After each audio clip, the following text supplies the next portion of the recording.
Hey guys, tonight we're embarking on a journey back in time, stripping away the glowing screens and digital voices that guide our every turn. We're going to imagine ourselves truly lost, not in the existential sense, but in the wonderfully terrifying, utterly physical sense of having no idea where we are, armed only with a rolled-up piece of paper. This isn't about checking your phone for the quickest route to the grocery store. This is about sailing across an ocean or trekking through an unknown wilderness, where a misplaced line or a misread symbol could mean the difference between discovering a new world and, well, becoming part of the local wildlife's dinner plans. You probably won't survive this without a modern map, let alone a GPS. So, before you get comfortable, take a moment to like the video and subscribe, but only if you genuinely enjoy what I do here. And if you're feeling brave, drop your current location and local time in the comments. It's always wild to see where everyone's tuning in from. Now, dim the lights, maybe turn on a fan for that soft background hum, and let's ease into tonight's journey together. You stand at the edge of a bustling, muddy port, the air thick with the scent of salt, fish, and damp wood. The year isn't important right now, just the profound absence of a tiny blue dot on a screen. There's no satellite overhead, no network signal to triangulate your position. Your pocket doesn't buzz with a notification about traffic ahead. Instead, clutched in your hand, is a rolled parchment, tied with a thin leather thong. This isn't just paper. It's a meticulously crafted tapestry of lines, symbols, and handwritten notes, painstakingly etched by a cartographer who might be hundreds or even thousands of miles away, relying on the accounts of other equally brave or foolish souls. You unroll it carefully, the stiff paper crackling faintly, a sound utterly alien to the smooth swipe of a smartphone. The map is large, unwieldy, perhaps too big for the small wooden table in the inn, forcing you to spread it across your lap or even on the grimy floor. Your fingers trace the inked lines, the mountains rising in jagged peaks, the rivers snaking like veins, the coastlines a delicate fringe against the vast, empty expanse of the sea. There are no street names here, no turn left at the Starbucks. Instead, you see a stylized drawing of a gnarled oak tree marking a crossroads, or perhaps a series of dots indicating a treacherous swamp, known only by the local villagers as the Whispering Mire. The light in the room is poor, perhaps a flickering tallow candle casting dancing shadows, making it even harder to discern the finer details. You squint, trying to align the wavy line on the map with the distant shimmer of the river you know flows through the valley. Is that clump of trees on the horizon the same one depicted as a small, green smudge near the Dragon's Tooth Peak? There's no digital zoom, no pinch to expand. You lean closer, your nose almost touching the aged paper, trying to absorb every detail, every nuance, because your very survival might depend on it. Think about that moment, the sheer vulnerability. Today, if you're lost, you pull out your phone, tap an app, and within seconds, you're reoriented, often with a cheerful voice telling you exactly what to do. Back then, you had to interpret. You had to read the land, comparing the map not to a digital representation, but to the actual messy, three-dimensional world around you. The map was a guide, yes, but also a puzzle, a riddle whispered across miles and years by someone you'd never meet. And sometimes that whisper was just plain wrong.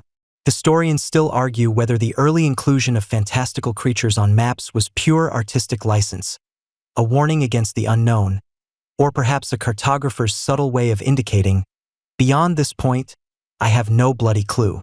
The act of navigating wasn't a passive experience. You didn't just follow a blue line.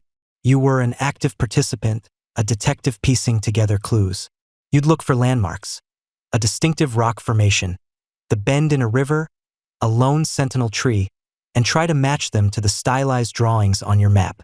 The sun became your clock and your compass, its arc across the sky a constant, if sometimes subtle, indicator of direction. At night, the stars, if you were lucky enough to have a clear sky and the astronomical knowledge, became your guides. Polaris, the North Star, a steady beacon in a world of uncertainty. Imagine the wind whipping at your face, trying to tear the precious map from your grasp. You'd have to find shelter, perhaps huddle behind a boulder, just to get a clear look. And rain? Forget it. One good downpour could turn your painstakingly etched masterpiece into a soggy, illegible mess of smudged ink and pulped paper. No waterproof cases here, no indestructible screens. This map was a fragile, precious artifact, a lifeline that could be ruined in an instant by the elements or, worse, by a clumsy hand. It wasn't just information. It was a physical extension of your knowledge and your hope. The sheer physical effort of carrying and consulting these maps was a job in itself. You couldn't just slip it into your back pocket. It might be a scroll, a folded vellum sheet, or even a series of bound pages. Unfurling it required space, time, and often the help of a companion. You'd spread it out, perhaps on the deck of a pitching ship, trying to keep it from blowing away while simultaneously bracing against the waves. Or on a dusty trail, attracting curious glances from locals who might never have seen such a detailed representation of their own world. For them, their map was often a story, passed down through generations, rather than a drawing. There's a certain charm to this analog existence, isn't there? No constant pings, no digital distractions. Your focus is entirely on the physical world and its representation on paper. But it also means there's no immediate feedback loop. You can't just zoom out to see the bigger picture if you've taken a wrong turn. You might walk for hours, days even, before realizing your mistake. And then, the only way to correct it is to retrace your steps, wasting precious time, resources, and often morale. It's the kind of situation that makes you appreciate the simple luxury of a recalculating voice, even if it does sound vaguely disappointed in your navigational skills. Consider the implications for travel speed. Without GPS, every journey was an adventure, whether you wanted it to be or not. You couldn't just hop in a carriage and expect to arrive at a precise time, knowing the exact route. Every turn was a decision, every landmark a confirmation or a challenge. A 50-mile journey, which today might take an hour by car, could take days, even weeks, by foot or horse, fraught with uncertainty and the constant need for careful map reading. The landscape itself was a living, breathing map, always changing. Rivers could swell, roads could be washed out, forests could grow, and what was once a prominent landmark might simply no longer exist. And then there's the human element. You might encounter locals, their knowledge of the immediate area far superior to anything on your map. But how do you reconcile their oral directions? Go past the big rock, then follow the stream where the fairies dance. With the precise, if sometimes inaccurate, lines on your parchment, it's a delicate dance between trusting your map and trusting the wisdom of those who live on the land. Sometimes the map was a crude representation of what was actually there, a sketch based on hearsay and educated guesses. It wasn't a perfect mirror of reality, but a best effort, a hopeful approximation. One mainstream historical fact that underscores this reality is the reliance on dead reckoning for sea navigation. Before accurate chronometers and celestial navigation became widespread, sailors would estimate their position by calculating their course and speed from a known point. They'd use a compass for direction and a log line, a rope with knots at specific intervals, thrown into the water to estimate speed. This was combined with the map to estimate their current location, but it was highly prone to error due to currents, winds, and imprecise measurements. It was less about knowing exactly where you were, and more about knowing approximately where you should be. A quirky tidbit: some early maps, particularly those used by sailors, would sometimes include rum lines or loxodromes, straight lines radiating from compass roses. These weren't actual roads or paths, but rather lines of constant bearing, meaning if you followed one of these lines, you'd maintain the same compass direction. They made plotting a course easier, but if you didn't account for the curvature of the Earth, you wouldn't end up where you expected. It was a useful trick, but one that could lead you subtly astray over long distances. So, as you stand there, parchment in hand, the wind tugging at your cloak, you begin to understand the immense bravery and the meticulous effort that went into navigating such a world. Every journey was an act of faith, a testament to human ingenuity, and a gamble against the unknown. You weren't just traveling from point A to point B. You were stepping into a world where the map was your most precious possession, a fragile key to unlocking the mysteries of the land, one painstakingly etched line at a time. It's a world where getting lost wasn't just an inconvenience. It was a fundamental part of the experience, a challenge to be overcome with wits, courage, and a deep respect for the careful craft of drawing maps. All right, let's drift back, way back, to a time before glowing screens and satellite signals, before even the idea of a global positioning system was anything more than a twinkle in a very distant, very sci-fi-fueled future. You're no longer just imagining a world without GPS. You're actually in it, standing on the sun-baked earth of ancient Mesopotamia, or perhaps beside the fertile banks of the Nile. And here, in these cradles of civilization, you'll uncover how humanity first began to visually represent their world, not out of intellectual curiosity initially, but out of a very, very practical need. Think less wanderlust, and more, where did my property line go after the flood? Imagine, if you will, the earliest farmers. They've toiled under the relentless sun, carefully tilled their plots, and watched their crops flourish. But then, a mighty river, like the Tigris or Euphrates, decides to have a bit of a temper tantrum, overflowing its banks and, well, subtly rearranging the landscape. Or perhaps a neighboring farmer, perhaps a tad ambitious, decides his field could use just a little expansion into yours. Suddenly, that invisible line you drew in the sand with your toe just isn't cutting it anymore. You need something more permanent, something that screams, "This is mine, and my ancestors before me, and probably my great-grand lizards after me," or, something to that effect. This, my sleepy friend, is where the careful craft of mapping truly begins. It wasn't about exploring distant lands just yet. It was about defining this land, right here, right now. It was about land ownership, pure and simple. You see, when you're relying on agriculture to feed your growing villages and cities, knowing precisely where one person's plot ends and another's begins becomes absolutely crucial. It's the ancient equivalent of a very serious, very dusty HOA meeting, but with potentially much higher stakes than just who gets the prime parking spot. So what did they do? Well, if you were in Mesopotamia, you'd reach for the most abundant and convenient material around: clay. Wet, pliable clay. You'd take a stylus, perhaps a sharpened reed, and you'd begin to etch. You'd draw the outline of a field, maybe a few squiggly lines for irrigation canals, a little dot for a house, and then, crucially, lines representing boundaries. These were the world's first cadastral maps, or property maps, if you want the less fancy term.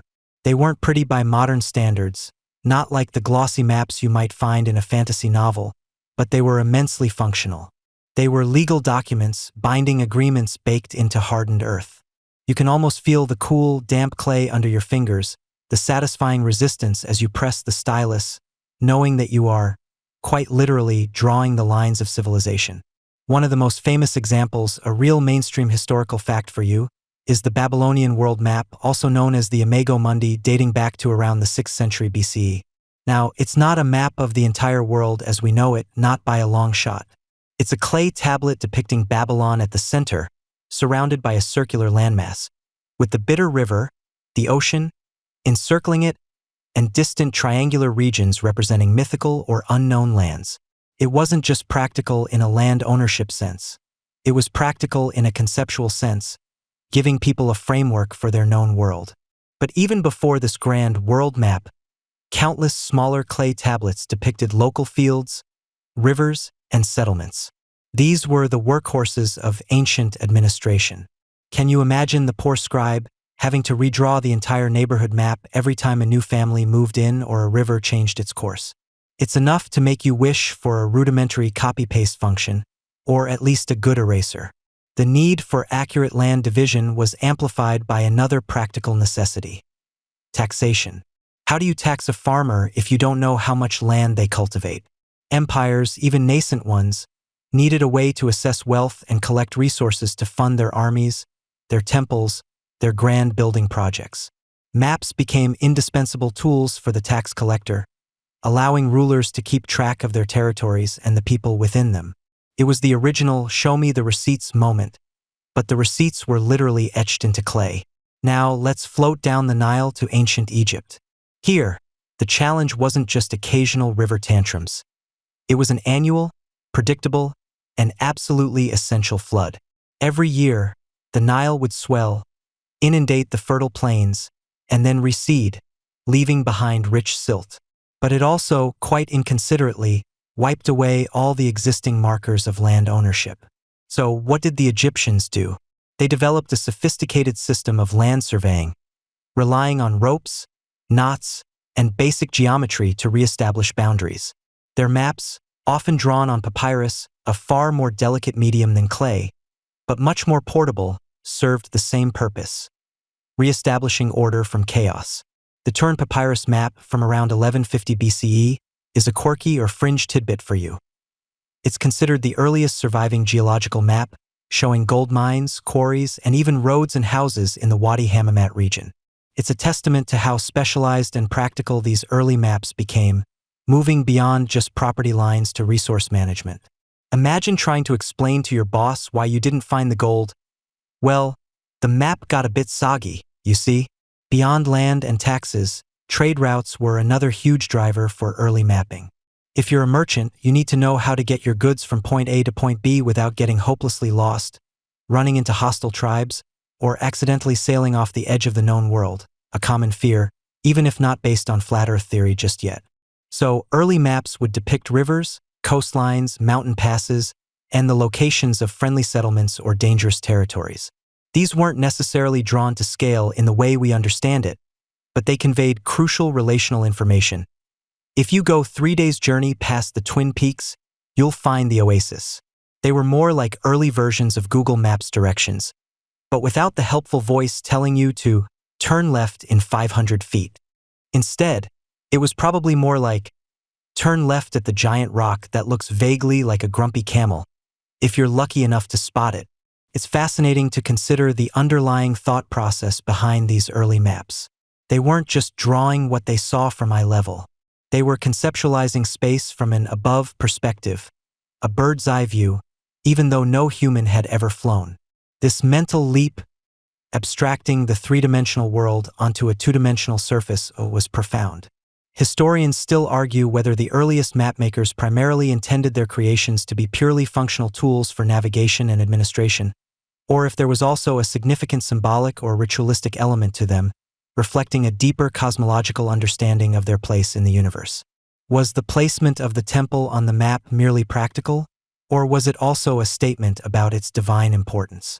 The lines blur just like those ancient riverbanks. The tools used were simple: ropes, measuring rods, perhaps early forms of the groma, a Roman surveying instrument, but similar concepts existed earlier, and the keen human eye.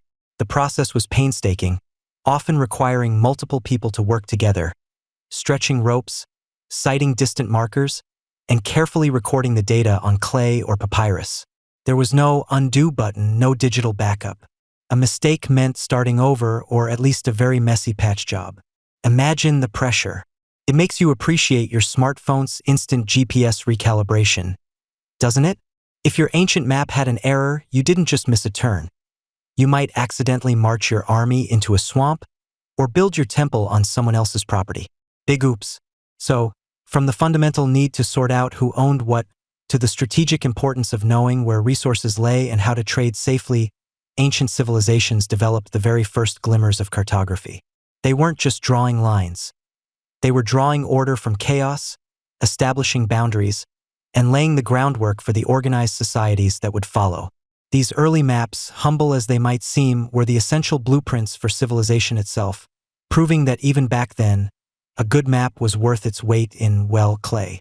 You've just glimpsed the earliest whispers of mapmaking, those first practical scribbles born from a need to divvy up fields or point the way to a good trading post. Simple, functional, much like a hastily drawn napkin sketch of how to get to your friend's house before GPS existed. But then, something truly monumental happened, a colossal intellectual leap that didn't just change how we drew maps, but how we thought about our place in the universe. We're talking about the ancient Greeks, and trust me, they weren't content with just knowing where the next olive grove was. They wanted to know the shape of the entire world, and by extension, the cosmos. Imagine, for a moment, shifting from thinking of the Earth as a flat pancake, perhaps with some decorative sprinkles of mountains and a few drops of ocean, to suddenly grasping that it's a magnificent, colossal sphere. This wasn't some abstract philosophical musing for the Greeks.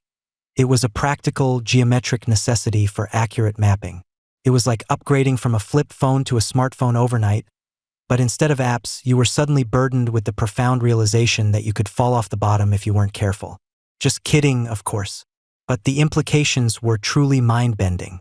This profound insight, that the Earth was a globe, didn't just pop up overnight like a particularly ambitious mushroom after a rain shower. It was a gradual, intellectual evolution, spurred by observations and, crucially, a deep love for mathematics, especially geometry. You see, the Greeks weren't just philosophers. They were also incredibly keen observers of the natural world, and they noticed things. Like, for instance, how ships disappearing over the horizon always lost their hull first, then their mast suggesting a curve.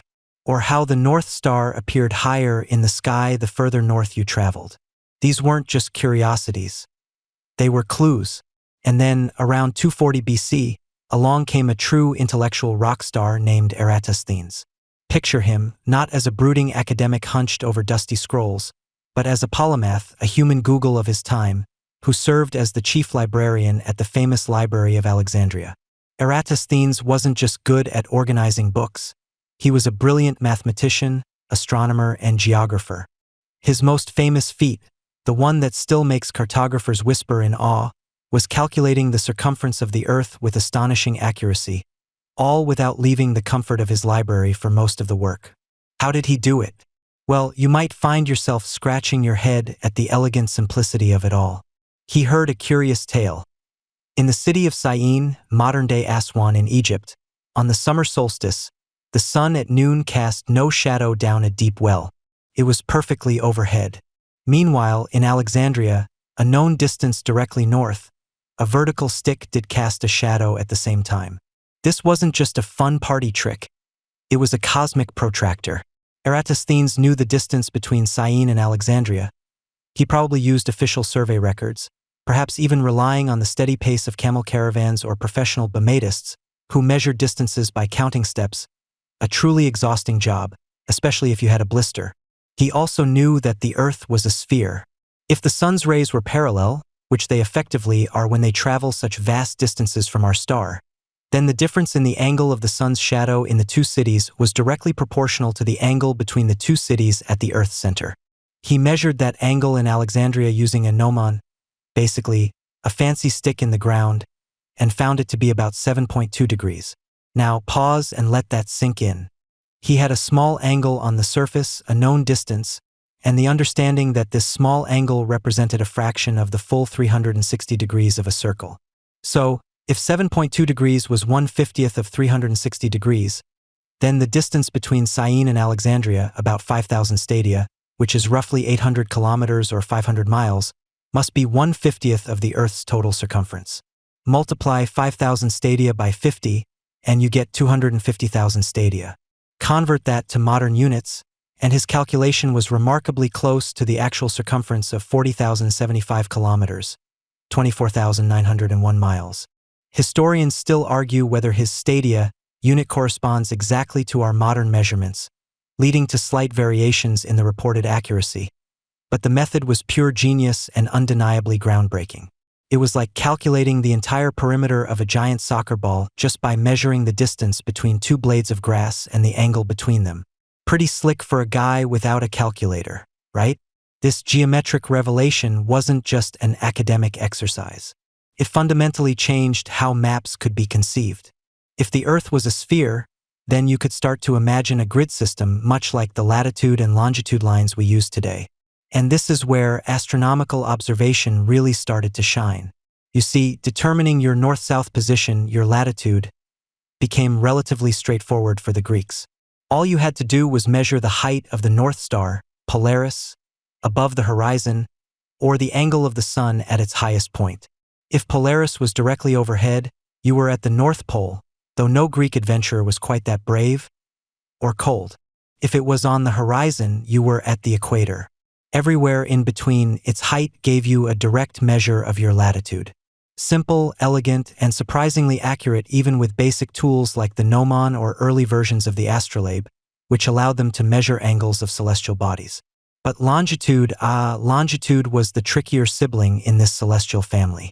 While latitude could be found by looking up at the sky at any given moment, longitude required a precise knowledge of time. You needed to know the difference in local time between your current location and a known prime meridian, which, for the Greeks, varied, often being Rhodes or Alexandria. This meant accurate clocks were essential, and let's just say ancient water clocks and sundials weren't exactly known for their atomic precision. It was like trying to coordinate a surprise party with friends across different time zones using only carrier pigeons. You'd probably end up with half the guests showing up a day late and the other half a day early. This challenge would plague navigators and mapmakers for centuries, well into the age of global exploration. Despite the longitude hurdle, the Greeks, particularly Hipparchus in the 2nd century BC, made enormous strides in systematizing the use of celestial observations for mapping. Hipparchus is often credited with developing the concept of dividing the Earth into a grid of parallels of latitude and meridians of longitude, using a system of degrees. He even proposed a method for determining longitude using lunar eclipses, which, while theoretically sound, was practically difficult to observe simultaneously across vast distances. He was essentially sketching out the blueprint for the global coordinate system we still rely on today, thousands of years later. Their maps, while still abstract by modern standards, reflected this new geometric understanding. They weren't always practical navigation tools in the way a modern chart is, but they were intellectual triumphs.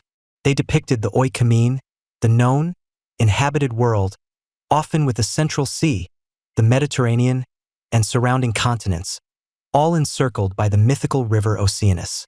These maps were less about detailed coastlines and more about a conceptual understanding of geographical relationships. You might find some wonderfully speculative additions in the blank spaces, perhaps a monstrous sea serpent lurking in the unexplored Atlantic, or a land of mythical Amazons somewhere beyond the known borders. These weren't just decorative flourishes. They reflected the limits of their empirical knowledge and the human tendency to fill in the blanks with imagination. It's a quirky tidbit. Even as they were applying rigorous geometry, the concept of a mythical world river or fantastical creatures still held sway in the periphery of their known geography, a delightful blend of science and ancient lore. The culmination of this Greek cartographic genius came with Claudius Ptolemy in the 2nd century AD. Living in Alexandria, much like Eratosthenes, Ptolemy compiled centuries of Greek geographical and astronomical knowledge into his monumental 8-volume work, the Geographia. This wasn't just a book. It was the ultimate ancient map-making manual. Ptolemy didn't just describe the world.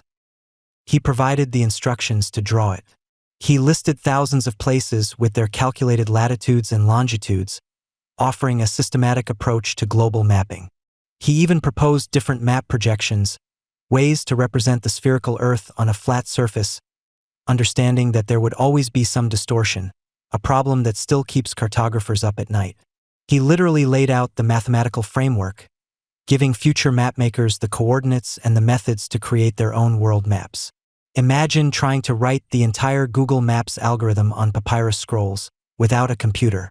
That's essentially what Ptolemy attempted and largely succeeded at for his time.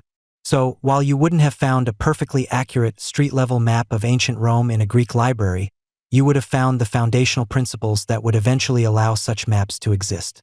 The Greeks gave us the idea of a spherical Earth, the conceptual framework for latitude and longitude, and the mathematical tools, geometry and trigonometry, to measure and represent vast distances.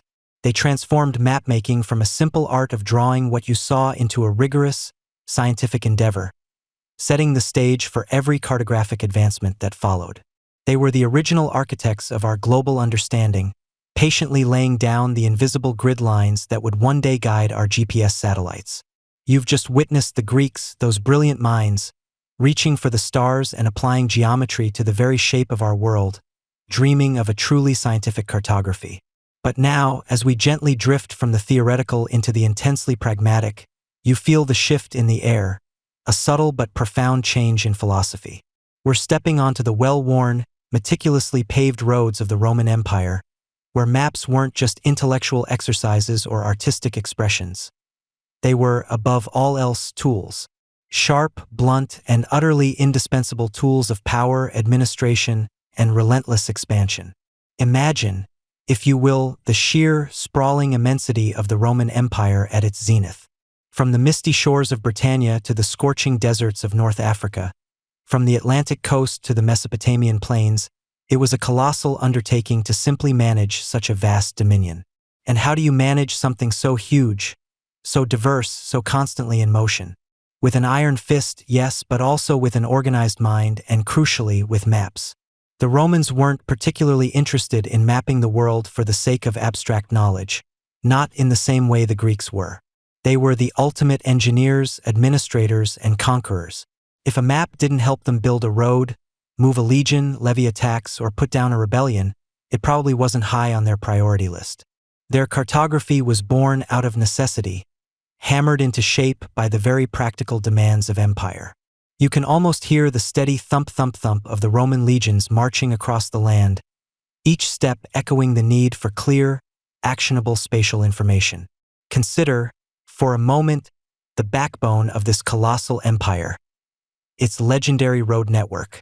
The cursus publicus, the public highway system, was an astonishing feat of engineering, stretching for tens of thousands of miles across Europe, Asia, and Africa. These weren't just dirt tracks. They were meticulously surveyed, expertly constructed arteries of commerce, communication, and conquest.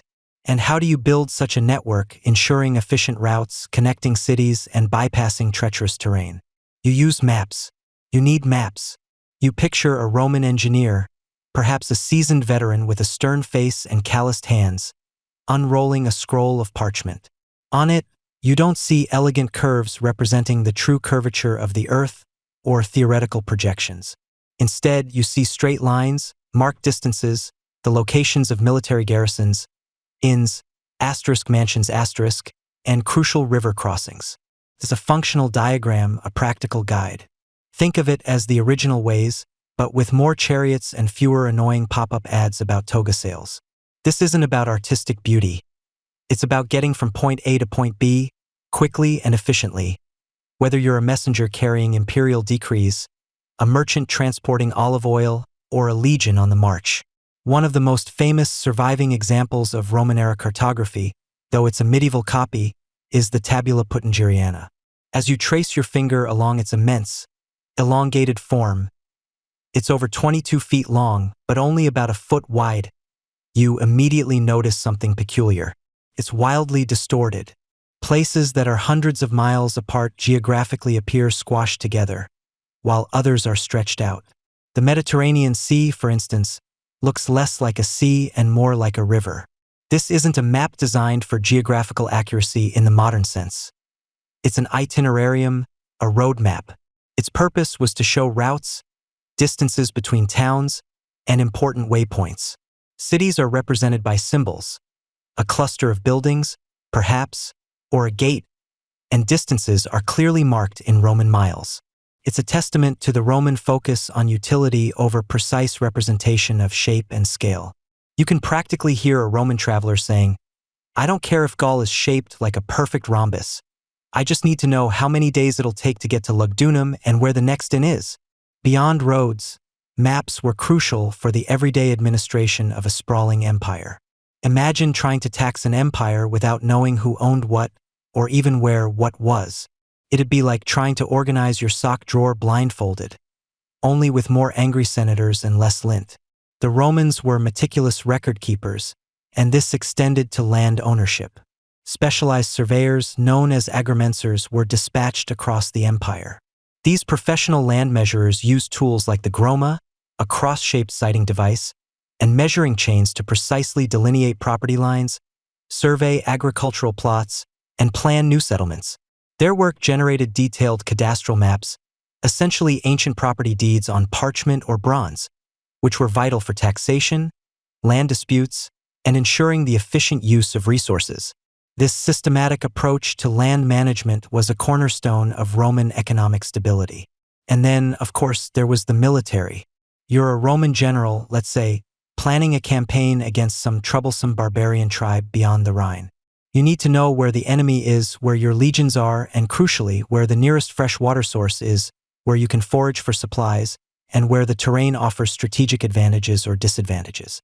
Because nobody wants grumpy, thirsty legionaries trying to fight a battle on an empty stomach. Trust me on that one.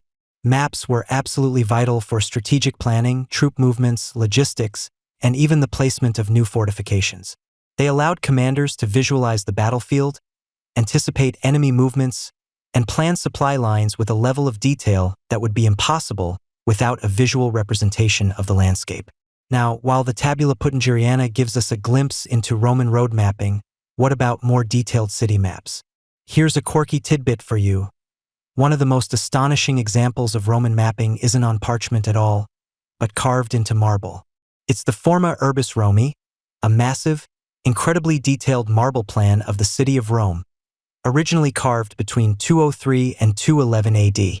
It was so enormous, roughly 60 by 43 feet, that it was displayed on a wall in the Temple of Peace. It depicted every street, every public building, every private house, every column, every staircase, even the interior layouts of shops and temples. Imagine trying to navigate by that. It was less a navigational tool for the average Roman and more a colossal, state-level record, a symbolic representation of the city's power and intricate organization.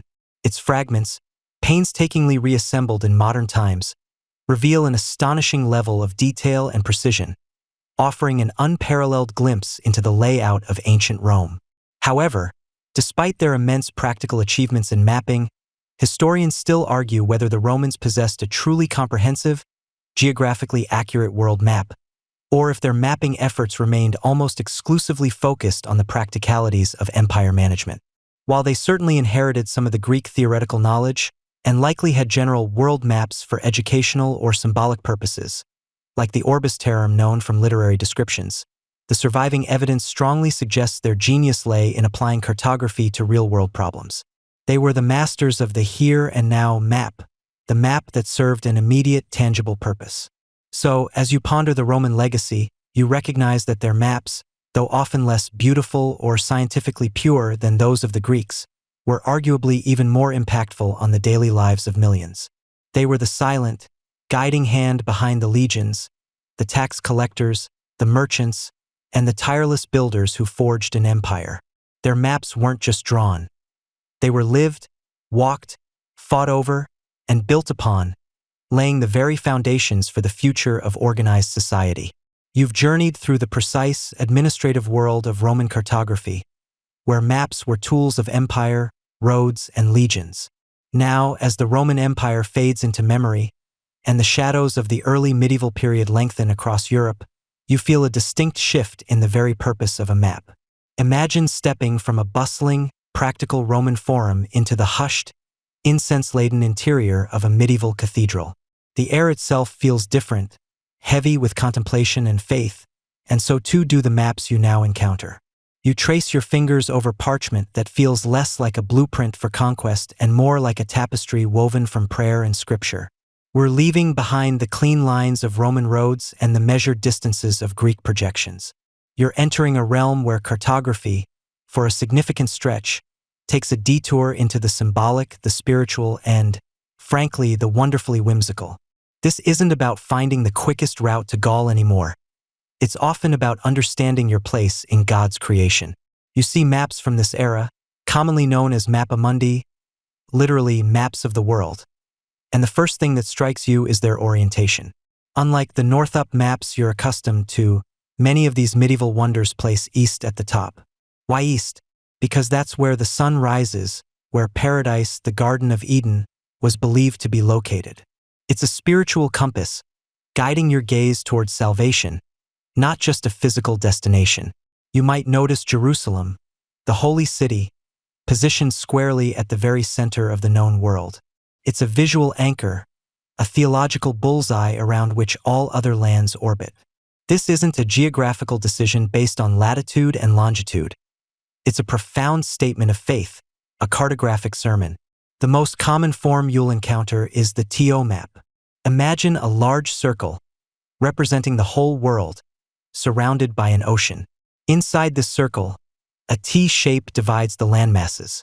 The vertical bar of the T represents the Mediterranean Sea, separating Europe to the left from Africa to the right.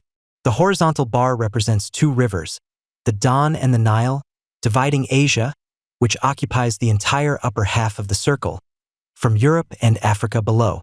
It's a simple, elegant, and instantly recognizable schema. And yes, if you were planning a road trip across medieval Europe and tried to use one of these to navigate, you'd probably end up somewhere near a dragon or at least very, very lost. Good luck finding a Starbucks with one of these. This TO structure, with its clear theological underpinnings, became a dominant form of world representation throughout the early and high Middle Ages, serving as a mainstream historical fact of cartographic design. As you lean closer to examine one of these intricate Mappa Mundi, like the famous Hereford map, you don't just see land and water. Oh no, you see stories. You see vignettes from the Bible. Noah's Ark resting on Mount Ararat, the Tower of Babel reaching towards the heavens, the Red Sea parting. Saints and apostles are depicted, often larger than life, towering over cities that bear little resemblance to their actual geographic footprint. Cities themselves are often represented by generic fortresses or clusters of buildings, their size and prominence determined by their spiritual significance, not their population or economic power. Rome and Jerusalem are often huge, sprawling metropolises on the map, while other significant cities might be barely a speck. It's less about accuracy and more about importance. The maps are also populated by creatures that would make your modern-day cryptid hunting friends absolutely giddy. You might spot a unicorn grazing placidly near a forest, or a griffin soaring above a mountain range. In the more distant, unexplored regions, what cartographers of later ages would label terra incognita, you're likely to find the truly bizarre. There are the blemmy, headless men with faces in their chests, or the cyopods, who have one enormous foot they use to shade themselves from the sun. These aren't just decorative flourishes. They represent the fantastical, the unknown, and often, the cautionary tales gleaned from ancient travelogues and folklore. The depiction of these monstrous races, often placed at the fringes of the known world, serves as a wonderfully quirky or fringe tidbit of medieval cartography, highlighting the blend of myth and geography. The limited geographical knowledge of the period played a huge role in this symbolic shift. After the fall of the Western Roman Empire, much of the practical, scientific cartographic knowledge accumulated by the Greeks and Romans was lost or forgotten in Western Europe. Travel became more localized, trade routes fractured, and the intellectual focus shifted from empirical observation to theological interpretation. Maps weren't for sailors charting new courses or generals planning invasions. They were for monks meditating on the order of the cosmos, for scholars illustrating biblical narratives, and for patrons showcasing their piety. The world was understood less through direct exploration and more through the lens of scripture and inherited classical texts, often filtered through a Christian worldview. You won't find any scale bars on these maps, no lines of latitude or longitude, no indication of projection. Distances are not measurable. The shape of continents is wildly distorted, often appearing as amorphous blobs rather than recognizable landmasses. The Mediterranean Sea, for instance, might be depicted as a relatively small river, while a tiny island mentioned in a biblical passage could be disproportionately enormous. This complete disregard for accurate scale and proportion reflects the map's primary function. It was a visual aid for theological understanding, a mnemonic device for moral lessons, and a reflection of a spiritual worldview. Imagine trying to explain to a medieval cartographer why Google Maps needs to know if you're walking, driving, or cycling. They'd probably just point to a drawing of a saint and tell you to pray for guidance. This brings us to an interesting point of academic discussion. While these Mappa Mundi clearly don't represent the world as a sphere with accurate proportions, historians still argue whether the prevalence of these symbolic maps truly indicates a widespread belief in a flat Earth, or if they were merely theological teaching tools that didn't aim for geographic accuracy. Many educated people in the Middle Ages, particularly scholars and clergy, were well aware of the classical arguments for a spherical Earth, passed down from Greek philosophers like Aristotle and Ptolemy. It's more likely that these maps were never intended to be practical navigational aids, but rather schematic diagrams, moral allegories, or artistic representations of a divinely ordered world. They told you what was important, not where it was in precise coordinates. So, as you step back from these captivating medieval maps, you appreciate their beauty and their profound cultural significance. They are not wrong maps. They are maps designed for a different purpose entirely. They reflect a time when the spiritual landscape was often more important than the physical one, when the known world was intertwined with biblical narrative, and when the edges of the map were filled not with question marks, but with dragons, saints, and the wondrous, terrifying creatures of human imagination. They remind you that the purpose of a map is as fluid as the cultures that create them. You can almost hear the soft rustle of parchment and the distant chanting of monks as you leave this deeply symbolic era behind, preparing for the next great leap in cartographic understanding. You've just wandered through a period where maps were more like illuminated manuscripts for your soul than practical guides for your feet, a time when the Earth's true shape was often less important than its spiritual significance. But as you turn the page, or rather, as you drift further into the history of maps, you enter a new, brilliantly lit chamber of knowledge, a place where geometry and observation weren't just respected, they were revered. You're stepping into the heart of the Islamic Golden Age, a time of unparalleled intellectual flourishing, where the careful craft of mapmaking wasn't just revived. It was rocket-boosted into a new era of scientific precision.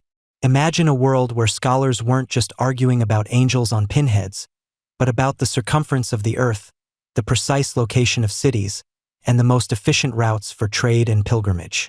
This was the vibrant reality stretching across vast swathes of land, from Spain to Central Asia, during roughly the 8th to the 14th centuries. While Europe was often caught in a period of relative intellectual slumber, the Islamic world was wide awake, preserving, translating, and critically engaging with the knowledge of ancient Greece, India, and Persia. They didn't just passively absorb Ptolemy's Geographia.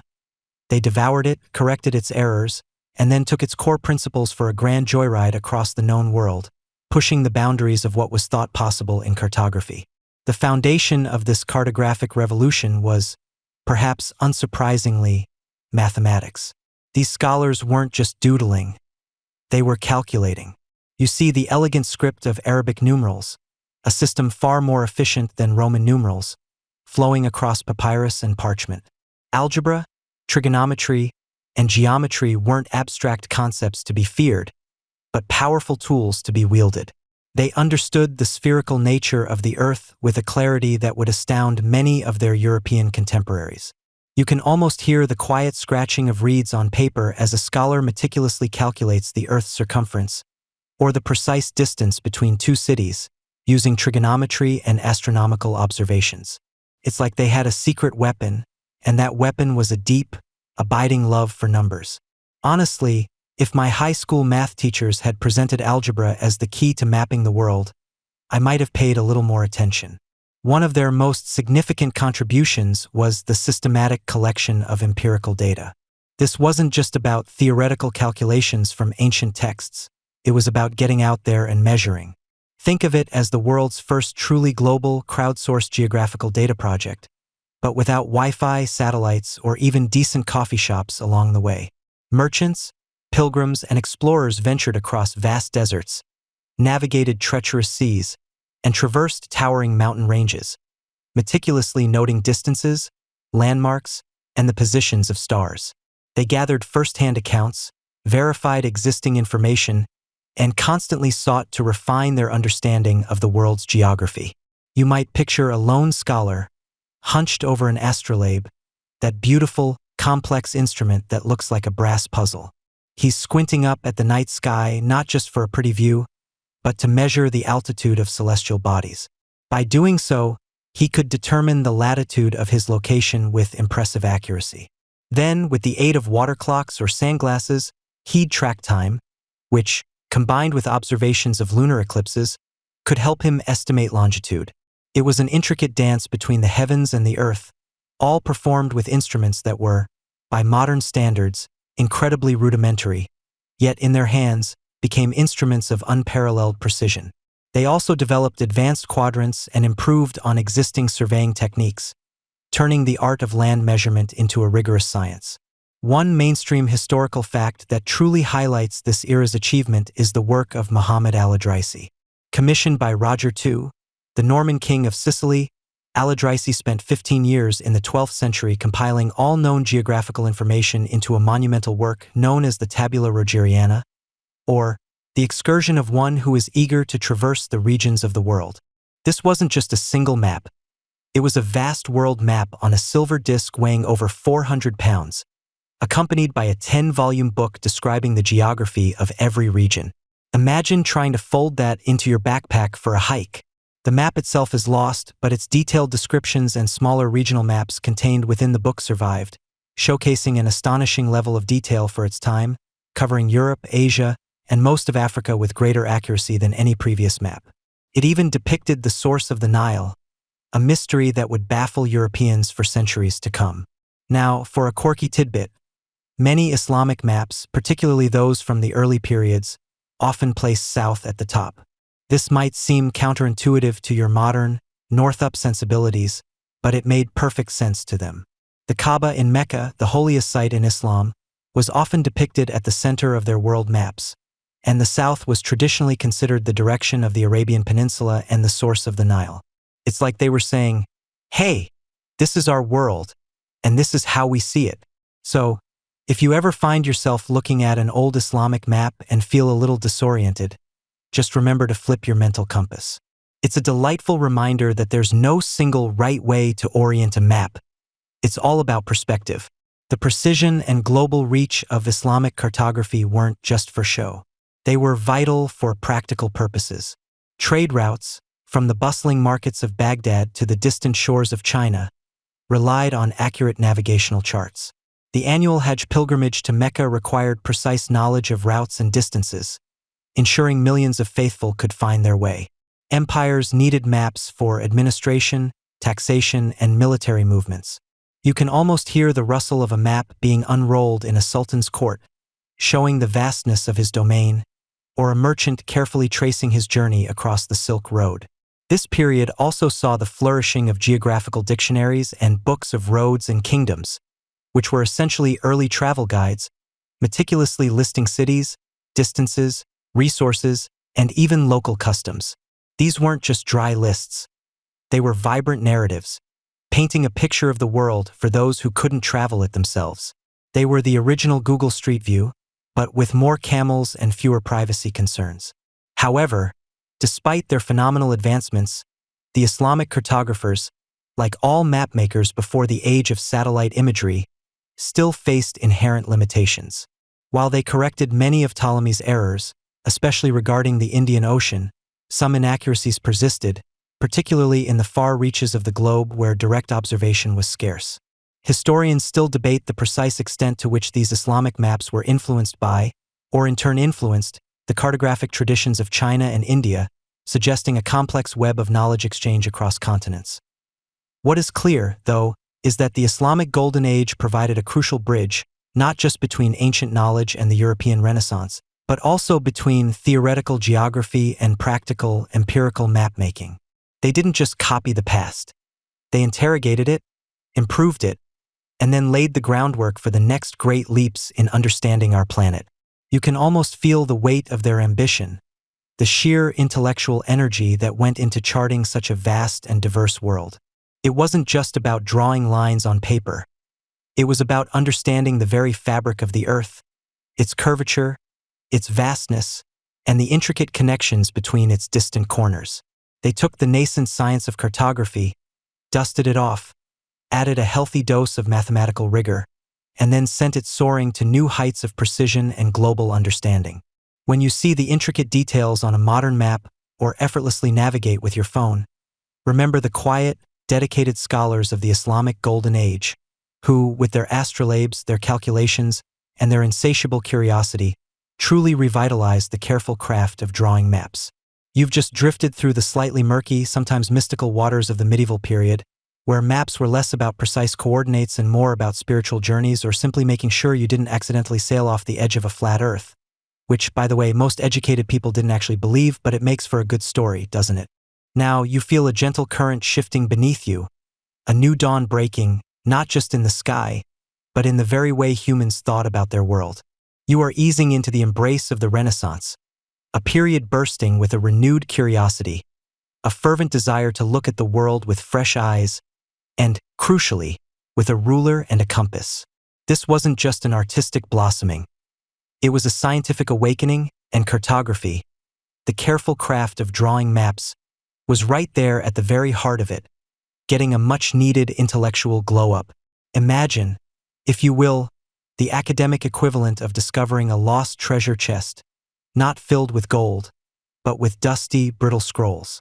For centuries, much of the sophisticated knowledge of the ancient world had been, well, let's just say it was taking a very long nap. But in the Renaissance, scholars, driven by an insatiable hunger for ancient wisdom, began to unearth, translate, and pore over classical texts that had been largely forgotten in Western Europe, though thankfully preserved and often advanced by the brilliant minds of the Islamic Golden Age. The grand prize, the veritable Rosetta Stone of ancient cartography, was the rediscovery and translation of Ptolemy's Geographia. This wasn't just a map. It was a comprehensive treatise on how to make maps, written by Claudius Ptolemy in the 2nd century AD.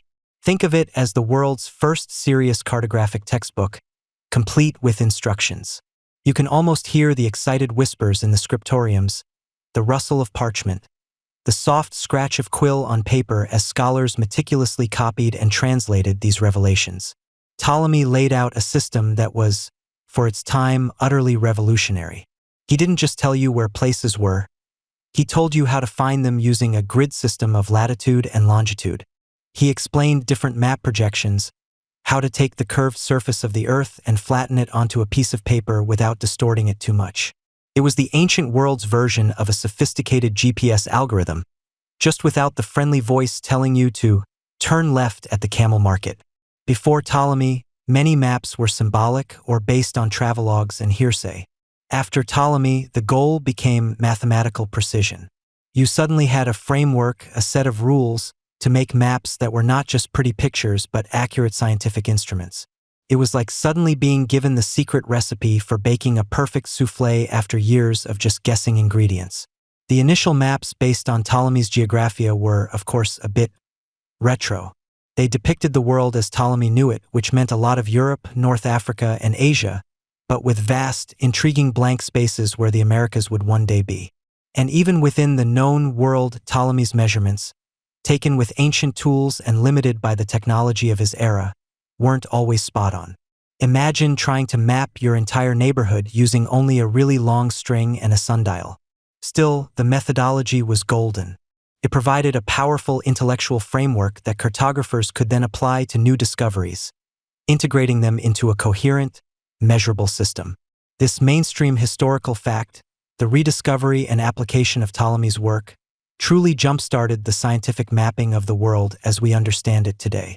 It was the intellectual foundation upon which all subsequent accurate mapping would be built. Now, imagine holding one of these early, meticulously hand-drawn Ptolemaic maps. It would be a breathtaking work of art, each line carefully inked, each name elegantly lettered. But here's the rub. If you wanted another one, someone had to draw it all over again by hand. This meant maps were incredibly expensive, rare, and prone to errors with each successive copy. It was like trying to share a viral meme before the internet. You had to painstakingly recreate it by hand every single time. And then along came the printing press. You hear the rhythmic clunk-thump of the press, the subtle scent of fresh ink, the crisp rustle of paper. This wasn't just a technological marvel. It was a revolution that democratized knowledge, and maps were among its most eager beneficiaries. Suddenly, you could produce not one, but hundreds, even thousands, of identical maps from a single engraved woodblock or copper plate. This meant maps became cheaper, more widely available, and, crucially, more consistent. If a new discovery was made or an error corrected, that update could be incorporated into a new plate and then disseminated rapidly to explorers, merchants, and scholars across Europe. It was the equivalent of going from sending individual handwritten letters to having a global news network broadcast updates in real time. This proliferation of maps fueled further exploration, as navigators could now carry more reliable charts, and it also spurred an insatiable public appetite for geographical knowledge. People weren't just reading about new lands. They could see them, albeit imperfectly, on a printed sheet. This era also saw the rise of the commercial map publisher, a new kind of entrepreneur. You might picture them as the early modern equivalent of tech startup founders, constantly innovating to meet demand. A quirky tidbit from this period is the burgeoning business of map collecting. Wealthy individuals and institutions started amassing collections of these printed maps, not just for practical use, but for their artistic beauty and as symbols of status and knowledge. Imagine your gray-tant's obsession with collecting porcelain cats, but instead, it's intricate, hand-colored maps of newly discovered coastlines. Some collectors would even commission custom coloring, transforming these functional documents into vibrant works of art, almost like commissioning a bespoke suit for your wall. The demand was so high that mapmaking centers like Antwerp and Amsterdam became bustling hubs of cartographic production, churning out atlases and individual sheets like a modern-day Amazon fulfillment center, but with much more artisanal flair and significantly fewer robots. This confluence of rediscovered ancient wisdom and groundbreaking printing technology meant that the Renaissance saw cartography transform from a niche, often symbolic art form into a rigorous, increasingly scientific discipline. The shift was profound. No longer were maps primarily vehicles for religious allegory or crude representations. They were becoming tools for navigation, commerce, and political power. You could now use a map to plan a voyage, delineate a property, or strategize a military campaign with a precision previously unimaginable. However, it wasn't a perfectly smooth transition. Historians still argue whether the initial impact of Ptolemy's rediscovery was truly immediate and revolutionary, or if it was a more gradual absorption, with cartographers still wrestling with how to reconcile ancient theories with contemporary observations from new explorations. There was a fascinating tension between the authority of the ancient texts and the undeniable reality of new discoveries. Imagine having a beloved, but slightly outdated, instruction manual for your new smartphone. You value the wisdom, but you also have to figure out how to use all the new features that aren't in the book. Early Renaissance maps often showed this struggle, with Ptolemaic geography sometimes awkwardly coexisting with newly charted coastlines. The printing press, while a boon for dissemination, also introduced new challenges. While it reduced errors from hand copying, it meant that if an error was present on the master plate, it would be replicated perfectly across thousands of copies. It was the Renaissance equivalent of a persistent software bug that just keeps getting copied and pasted.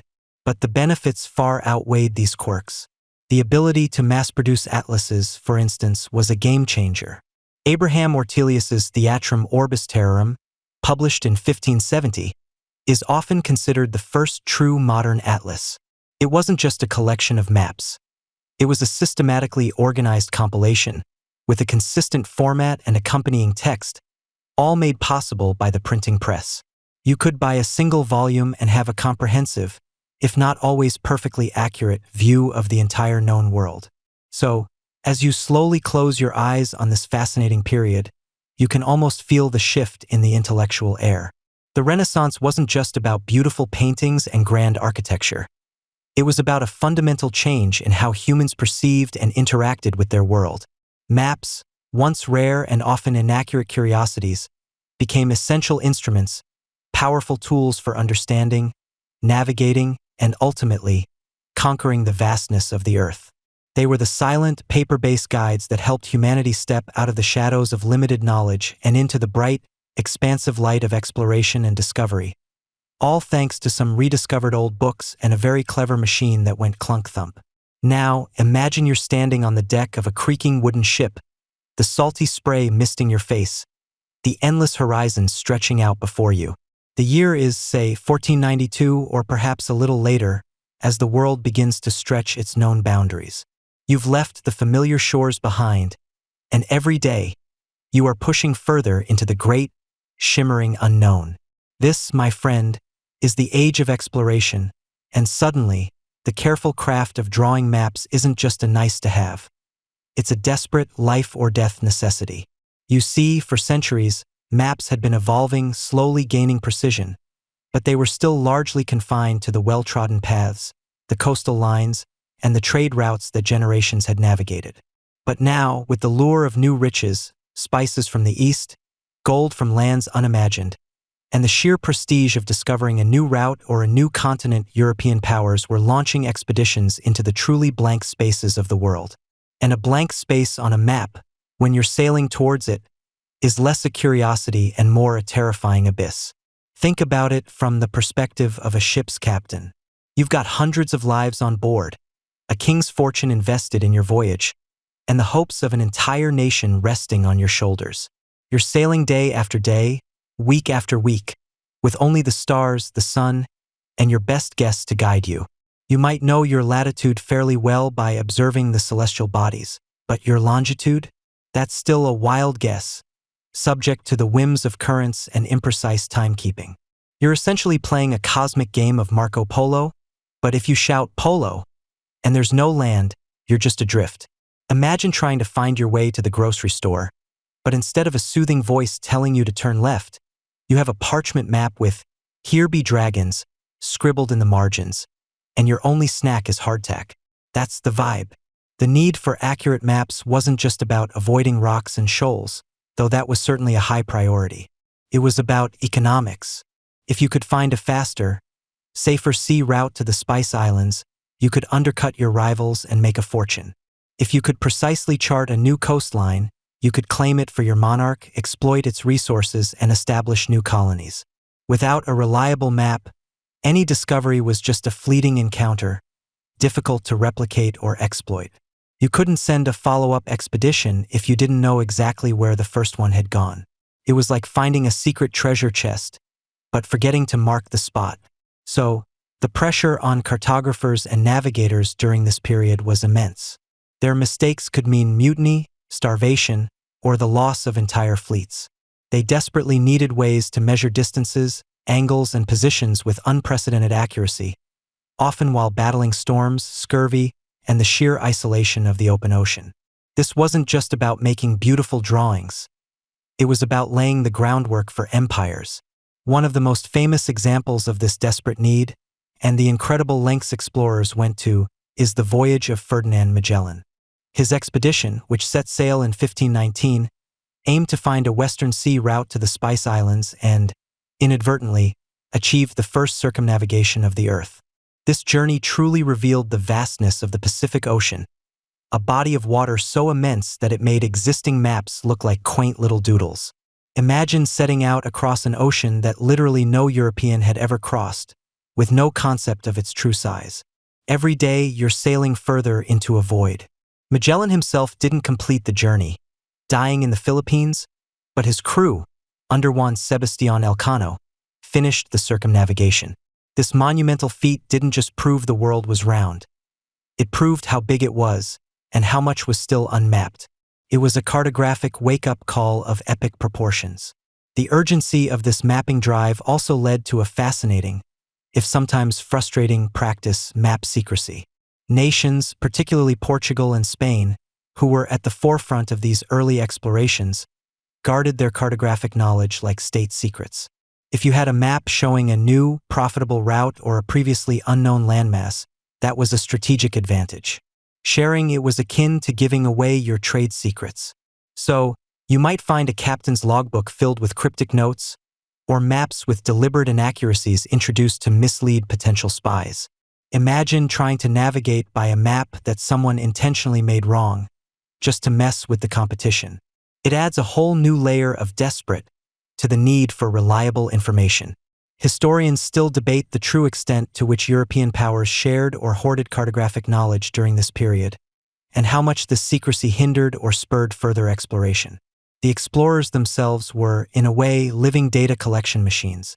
They kept meticulous logbooks, noting wind directions, currents, depths, using lead lines with tallow to bring up samples of the seabed, a quirky tidbit of early geology, and the positions of celestial bodies. When they sighted land, they would sketch coastlines, note prominent features, and try to estimate distances.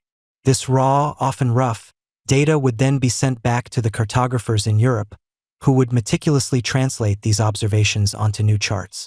It was a slow, painstaking process, fraught with error, but every new piece of information was like gold dust. And while the idea of a giant kraken pulling you down was mostly reserved for the less-traveled tavern tales, the very real dangers of uncharted reefs, sudden storms, or encountering unknown, potentially hostile populations were enough to make even the bravest sailor wish for a little more certainty than a prayer and a guess. The stakes were incredibly high. Shipwrecks were common, scurvy was rampant. An explorer's life was not for the faint of heart. Of course, if you were lucky, you'd only lose a few teeth to scurvy, not your entire crew to an unknown whirlpool. Small mercies, right? The age of exploration wasn't just about expanding the physical world. It was about fundamentally changing how humanity perceived its place within it. Every new coastline charted, every island discovered, every ocean crossed, demanded a redraw of the global picture. The maps became dynamic, living documents, constantly being updated, corrected, and expanded. This was the era when the world truly began to take shape on paper, transitioning from a collection of vaguely connected landmasses to something resembling the continents we recognize today.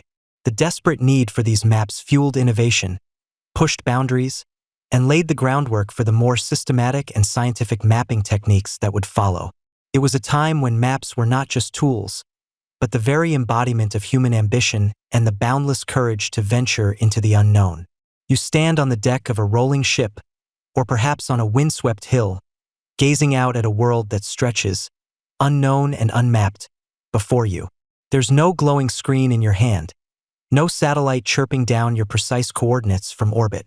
Instead, you hold a collection of meticulously crafted instruments, each one a testament to human ingenuity, born from centuries of trial, error, and sheer stubborn determination. These aren't just tools. They're extensions of your senses, designed to coax secrets from the stars, the sun, and the very ground beneath your feet, allowing you to stitch together the invisible tapestry of space. First, you clutch the most fundamental of all, the compass. You feel its surprising weight, perhaps a brass casing, cool against your palm. Inside, a delicate, magnetized needle quivers, ever so slightly, before settling with an unwavering resolve. Points north, well, magnetic north, that is, which, as you'd quickly discover, wasn't quite the same as true north.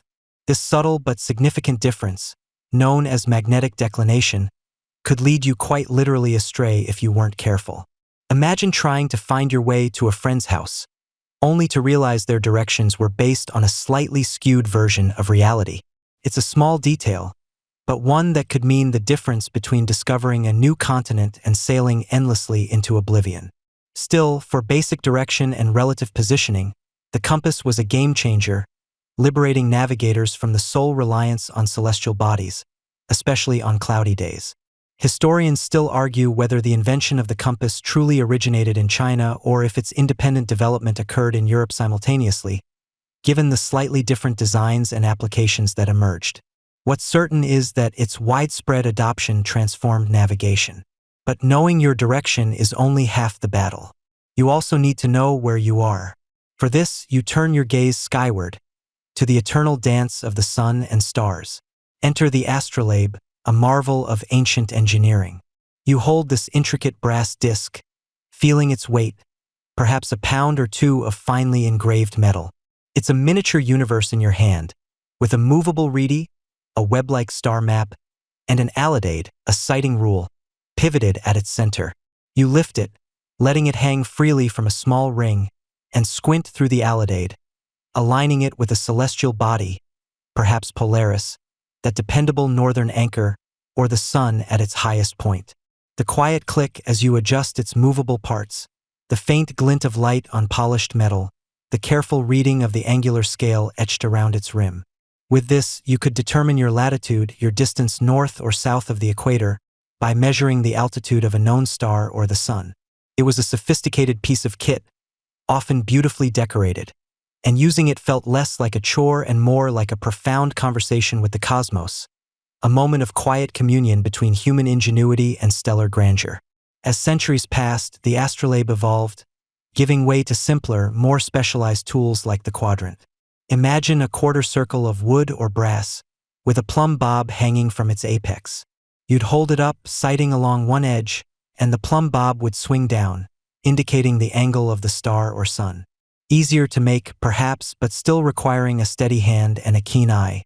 Then came the cross staff, a rather ungainly-looking device that resembled a small cross, which you'd hold up to your eye, sliding a crosspiece along the main staff until its ends aligned with the horizon and the celestial body. It was effective, but also required you to look directly at the sun, which, as anyone who's ever tried it can tell you, is generally not recommended for long-term optical health. Perhaps they just didn't have enough "don't look directly at the sun" warnings back then. This direct gazing problem led to the invention of the backstaff, a clever improvement that allowed you to measure the sun's altitude without staring straight into its fiery heart. You'd stand with your back to the sun, letting its light cast a shadow or reflect onto a small screen, measuring the angle indirectly. It was a big step for eye health, if nothing else. But the real leap in precision, the kind that transformed navigation from an art into a much more exact science, came with the octant and, later, the sextant. The octant, invented in the early 18th century, was revolutionary. You hold it up, feeling the solid brass frame, the smooth glass of its mirrors and shaded filters. The key innovation here was the use of mirrors. One fixed, one movable, allowing you to bring down the image of a celestial body, the sun or a star, and superimpose it directly onto the horizon. This eliminated the wobble and imprecision of earlier tools. Imagine trying to hit a target by looking at two different things at once. The sextant lets you bring those two things together, making the shot far more accurate. The sextant, essentially an improved octant with a wider arc, could measure angles up to 120 degrees, making it even more versatile. The click of the tangent screw as you fine-tune the angle, the satisfying alignment of the reflected image with the true horizon. It's a moment of quiet triumph for any navigator. With the sextant, finding your latitude became remarkably accurate, often within a few miles. But longitude? Longitude was the true nemesis, the cartographic Everest that plagued mariners for centuries. Knowing your latitude tells you how far north or south you are, but longitude tells you how far east or west. And for that, you need time. Specifically, you need to know the precise time at your starting point, say Greenwich, England, and compare it to the local time wherever you are. Every hour of difference equates to 15 degrees of longitude. Simple in theory, maddeningly difficult in practice. The problem was that no clock could maintain accurate time at sea. The pitching and rolling of ships, the changes in temperature and humidity, the salt spray, all conspired to throw even the best pendulum clocks wildly off.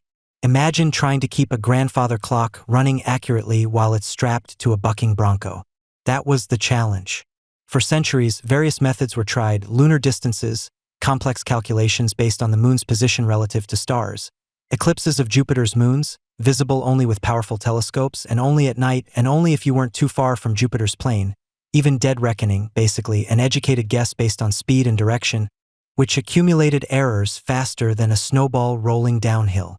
Then came John Harrison, a self-taught English clockmaker, who dedicated his life to solving the longitude problem. His story is one of sheer, unadulterated grit. Over decades, he developed a series of marine chronometers, clocks so precise, so robust, that they could keep accurate time even on the most tumultuous voyages. His fourth chronometer, H4, completed in 1759, was a triumph. It was smaller than a dinner plate, encased in brass, and capable of maintaining accuracy within a few seconds over months at sea. This was the mainstream historical fact that changed everything. It was like finally getting a super-accurate GPS after centuries of trying to navigate with a sundial and a vague sense of direction. The British government had offered a massive longitude prize for a practical method, and while Harrison eventually received most of it, his journey was fraught with skepticism and bureaucratic hurdles. This resistance to Harrison's revolutionary solution, despite its clear effectiveness, is a quirky tidbit that highlights the human element of scientific progress. Sometimes, even brilliance needs a good marketing team. So, with your chronometer ticking away reliably in its gimbaled box, and your sextant in hand, you could finally pinpoint your exact location on the vast, unforgiving ocean. But what about mapping the land? Here, the tools shifted from celestial observation to terrestrial measurement. You'd trade the sway of the deck for the firm, mostly ground beneath your feet. For direct distance measurement, you might unroll a gunter's chain, a precisely measured length of iron links, clanking rhythmically as you stretched it across fields and valleys. It's less glamorous than a sextant, more like a very long, very tedious game of follow the leader with a measuring tape. Or perhaps you'd use a perambulator, essentially a large wheel with a counter, pushed along the ground, clicking off the distance traveled. Think of it as a very early, very analog odometer prone to error on rough terrain, but better than nothing. For angles and elevations on land, the quadrant reappeared, often mounted on a tripod for stability. But the true workhorse of land surveying was the theodolite. This instrument, evolving from earlier transit instruments, was a marvel of optical and mechanical engineering. You'd set it up on a sturdy tripod, leveling it meticulously with spirit levels, then peer through its telescope. With precision-engraved horizontal and vertical circles, you could measure angles with incredible accuracy. The angle between two distant landmarks, the elevation of a mountain peak, the precise bearing of a new road. Imagine the patience required. Setting up the tripod, ensuring it's perfectly level, sighting through the telescope, making minute adjustments with a fine-tuning screw, then reading the tiny scales through a magnifying glass. Repeat, thousands of times. It was a painstaking, often solitary process, the surveyor battling not just the elements, but the subtle inaccuracies that could creep in with every slight tremor of the hand, every gust of wind. The ingenious tools, from the simple compass to the complex chronometer and theodolite, weren't just instruments. They were the keys to unlocking the geographical mysteries of the world. They were crafted from brass, wood, glass, and steel, each component painstakingly manufactured and assembled. They represented the collective knowledge and craftsmanship of generations, allowing explorers, navigators, and surveyors to gather the increasingly precise spatial data that would, piece by painstaking piece, fill in the blank spaces on the map. They were the silent partners in countless adventures, the unsung heroes that transformed speculation into measured reality, laying the groundwork for the world we know today. You've got your compass, your sextant, your chronometer. You can tell where you are with a bit of luck and clear skies, and you can plot your journey across the vast, open ocean. But what happens when you want to map an entire country? Not just the coastline, but the winding rivers, the rolling hills, the tiny villages nestled in valleys, the towering peaks that scrape the clouds? You can't exactly walk every single inch of it with a measuring chain, can you? Imagine trying to stretch a tape measure from Paris to the Pyrenees. It would be impractical, to say the least, and quite the workout. Your Fitbit would explode. This, my sleepy friend, is where the true mathematical elegance, the foundational power of triangulation steps onto the stage, bathed in the soft glow of a flickering oil lamp.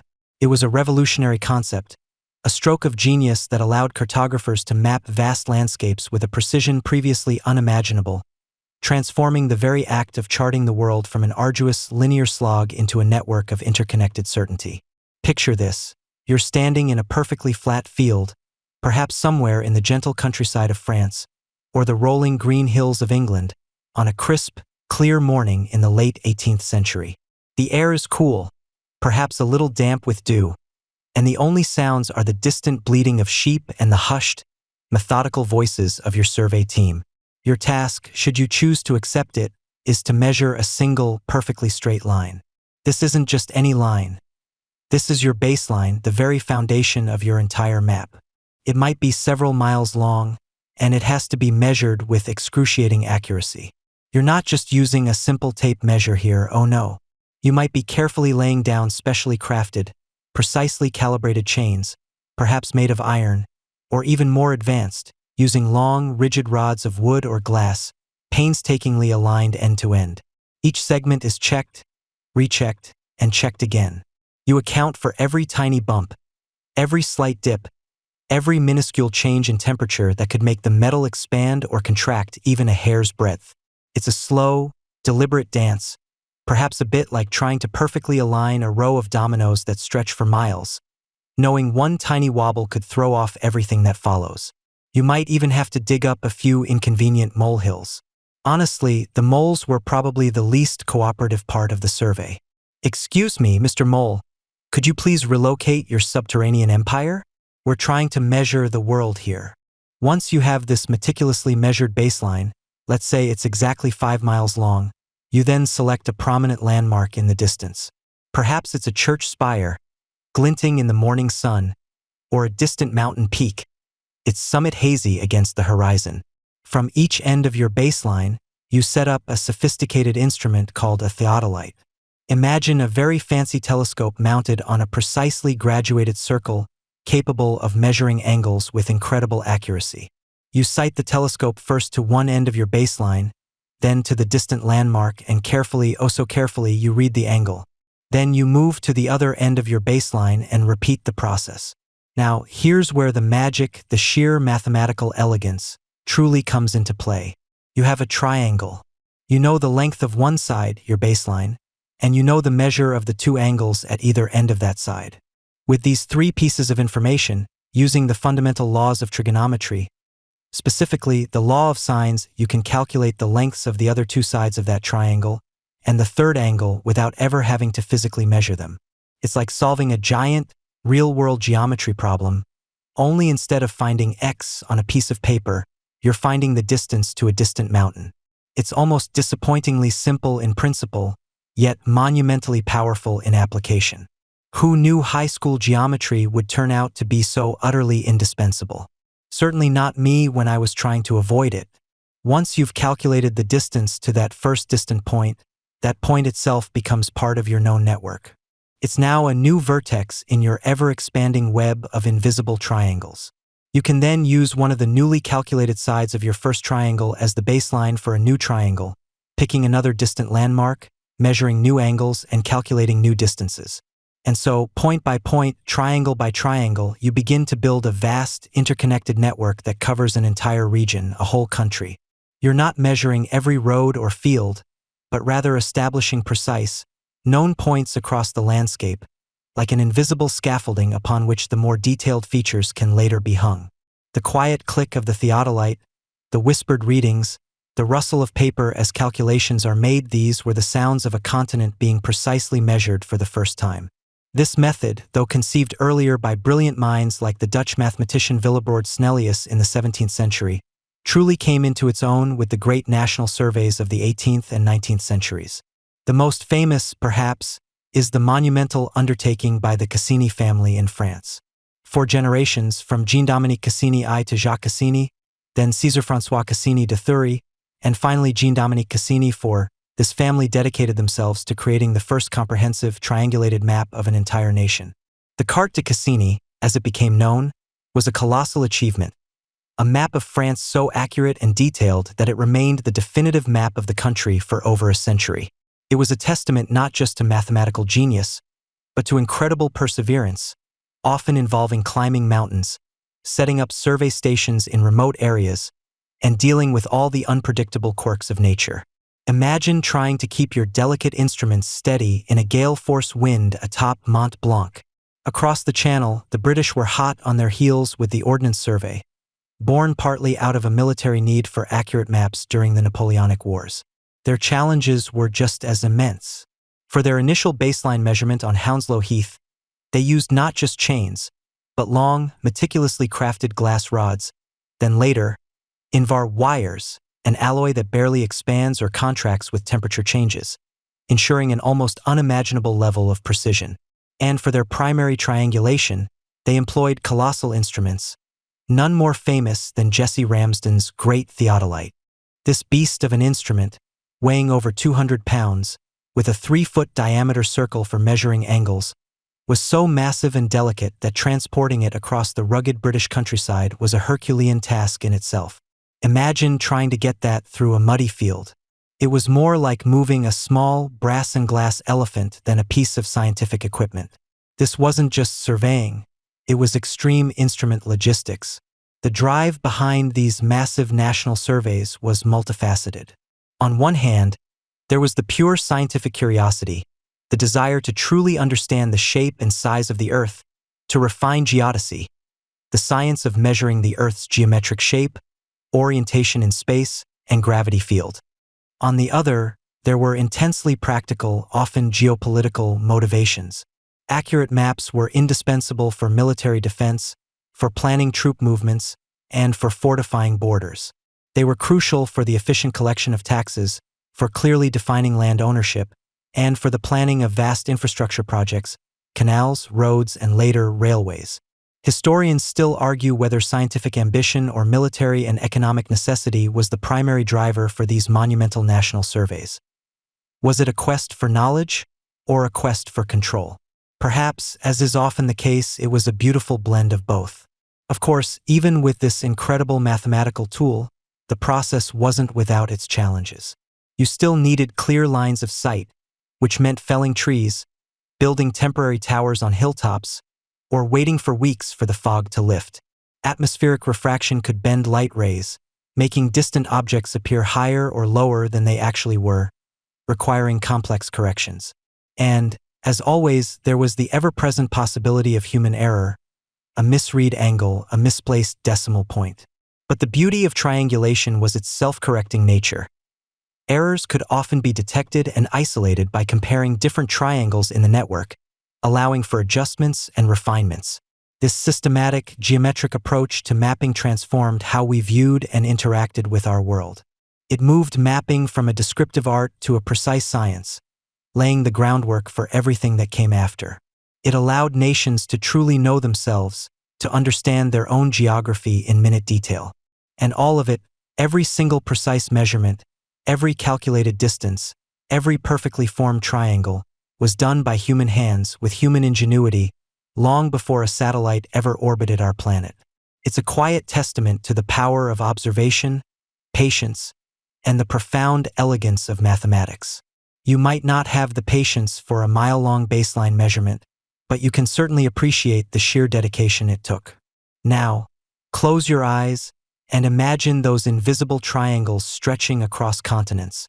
Now, having glimpsed the mathematical elegance of triangulation and the tireless efforts of those who gathered the raw data, you stand on the precipice of a different kind of marvel, the transformation of numbers and field notes into something tangible, beautiful, and enduring. You're about to gain insight into the meticulous, artisanal craft of the cartographer's hand, a process that was as much about artistic skill as it was about scientific precision. This wasn't merely data entry. It was an act of creation, a dance between intellect and dexterity. Imagine, if you will, the initial survey sketches that arrived back at the workshop. These weren't pristine blueprints. Oh no, these were often crumpled, smudged sheets of paper or vellum, perhaps bearing the faint scent of campfire smoke or damp earth. They were filled with hurried pencil marks, ink stains, and cryptic annotations. Peak X, bearing 47 degrees. River Bend, 120 paces. Here be a rather grumpy badger. Best avoid. These were the raw, unrefined nuggets of information, the cartographer's equivalent of a chef's market hall, full of potential, but far from a finished dish. You can almost feel the texture of that rough paper under your fingertips. See the hurried lines, the occasional blotch where an inkwell tipped over in a bumpy carriage. The first step in transforming this chaos into order was the creation of the master draft. This was where the cartographer, often seated at a large, well-lit drafting table, would begin to translate the field data onto a clean sheet of high-quality paper or stretched vellum. You'd watch as they meticulously used T-squares, compasses, and finely calibrated dividers, their movements slow and deliberate. Each measured distance, each triangulation point, each contour line was plotted with excruciating care. The room would be quiet, save for the faint scratching of a pen nib across the smooth surface, the soft thunk of a compass leg settling, and perhaps the occasional sigh of concentration. It was like watching a master tailor cut fabric, each snip of the scissors, each pin placement, critical to the final garment. One misplaced decimal point here, and your perfectly triangulated mountain range might suddenly decide to take a scenic detour through a neighboring country. It's enough to make you appreciate the undo button on your modern mapping apps, isn't it? Once the master draft was complete, a beautiful, precise drawing in itself, the true artistry of the engraving process began. For centuries, especially from the 17th century onwards, the preferred method for producing multiple, consistent copies of a map was copperplate engraving. This was the mainstream historical fact that revolutionized map production. The Dutch, in particular, became unparalleled masters of this craft during their golden age, producing maps of astonishing detail and beauty that are still revered today. To engrave, the cartographer, or more often, a specialized engraver, would take a polished copper plate, smooth, cool, and gleaming under the workshop lights. The master draft would be transferred to the plate, often by dusting the back of the drawing with charcoal or graphite, then pressing it onto the plate's wax surface, leaving a faint, reverse image. Yes, a reverse image. Think about that for a moment. Every single letter, every river, every mountain range had to be carved in mirror image so that when it was printed, it would appear correctly. This required a level of spatial reasoning that would make your head spin. It's like trying to write your name perfectly backward with your non-dominant hand. The engraver would then take up their tools. The burin, a sharp, V-shaped tool with a wooden handle, and various gravers, each designed for different line weights and textures. You can almost feel the smooth, cool handle in your hand, the sharp point poised over the copper. With incredible precision and a steady hand, they would begin to carve. The sound would be a faint, rhythmic scritch-scritch as the steel point bit into the copper, peeling away thin curls of metal. For coastlines, a fine, delicate line. For mountains, deeper, bolder strokes, cross-hatching to suggest rugged terrain. Forests might be represented by tiny, intricate tree symbols, each one individually carved. Rivers, roads, cities, political boundaries, every single detail, no matter how small, was meticulously etched into the unyielding metal. This wasn't a quick process. A single large map plate could take months, even years, to complete. Imagine dedicating that much time to one piece of art, knowing that one slip of the hand could ruin hours of work. It makes you wonder how many engravers ended up with a permanent twitch in their dominant hand, or perhaps a slight tremor from the sheer concentration. They probably had to explain to their families why they were always covered in tiny copper dust, too. Once the engraving was complete, the plate was inked. Think of a thick, black, oil-based ink, carefully spread across the entire surface of the copper. Then, with a soft cloth, the ink was wiped away from the raised, unengraved areas, leaving it only in the incised lines. A sheet of damp paper, often specially prepared to be absorbent yet strong, was then laid over the inked plate. The plate and paper were then passed through a heavy rolling press, which applied immense pressure, forcing the damp paper into the engraved lines to pick up the ink. The paper would emerge, bearing a crisp, black and white impression of the map, a ghost image waiting to be brought to life. You'd smell the rich, earthy scent of the ink, the faint mustiness of the damp paper. But the process wasn't finished yet. Many of these maps, especially the grander ones intended for wealthy patrons or important institutions, were then sent to the colorists. This was where the map truly became a vibrant, living document. The colorist, often working in a separate, sunlit room, would take up their brushes, sometimes made from squirrel hair, sometimes from camel, and their palettes of carefully ground pigments. Blues for oceans and rivers, greens for forests and lowlands, browns for mountains and deserts, and reds or golds for important cities or political boundaries. The pigments themselves were wonders of the natural world, derived from minerals, plants, and even insects, painstakingly ground into fine powders and mixed with water or a binder like gum arabic.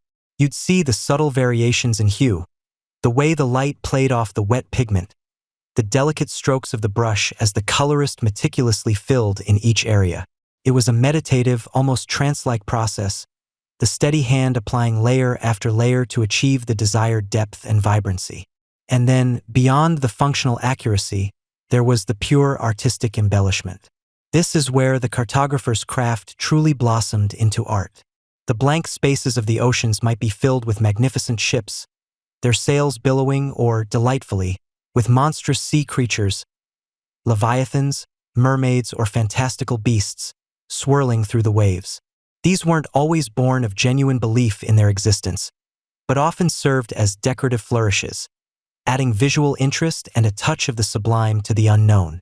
The title blocks, known as cartouches, were often incredibly ornate, framed by allegorical figures, cherubs, coats of arms, or scenes depicting the region being mapped. Compass roses, essential for navigation, became intricate works of art in themselves, radiating outward with elaborate designs. This practice of adding monsters and elaborate details wasn't just to fill empty space. It was part of the cartographic workshop's brand, a way to showcase their artistic prowess and appeal to the aesthetic sensibilities of their patrons. It's almost as if the cartographer, staring at a vast empty ocean on the plate, would think, what mythical beast shall I invent today to fill this void? Perhaps a dragon with very tiny wings, just to keep things interesting. The cartographer, therefore, was not merely a scientist or a technician. They were a skilled artisan, an artist in the truest sense. They needed an understanding of geometry and astronomy, yes, but also a painter's eye for color, an engraver's steady hand, and a designer's flair for composition. Their apprenticeship was long and rigorous, honing not just their intellectual capacities but their manual dexterity to an extraordinary degree. Historians still argue whether the primary motivation for such elaborate decorative elements was truly artistic expression, or simply to fill empty space and impress wealthy patrons. Perhaps it was a delightful blend of both, a chance to let their creative spirit soar while still delivering a valuable, functional product. The final map, once colored and perhaps mounted on linen or bound into an atlas, was a testament to this incredible human endeavor. It was a tactile, beautiful object, a window into a world painstakingly measured, meticulously drawn, and lovingly brought to life by hand. It wasn't just a guide. It was a work of art, infused with the patience, precision, and profound dedication of those who crafted it.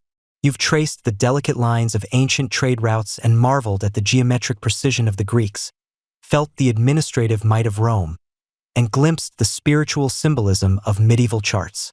You've even zoomed across the globe with Islamic scholars and watched the printing press unleash cartographic wonders. But now, as the evening shadows deepen and the world outside grows quiet, we come to a chapter where maps truly rolled up their sleeves and got down to business. The gritty, high-stakes realms of warfare and the ambitious, earth-moving endeavors of growth. Imagine, if you will, the flickering lamplight in a general's tent, the hushed whispers of strategists, the scent of old canvas and perhaps a faint whiff of pipe tobacco. Before GPS, before satellite reconnaissance, a general's best friend, his most vital intelligence, was a map.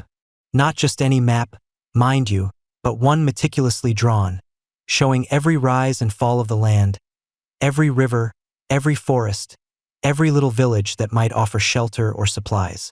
You see a large parchment map spread across a rough-hewn table, weighed down at the corners by inkwells and perhaps a half-eaten hardtack biscuit.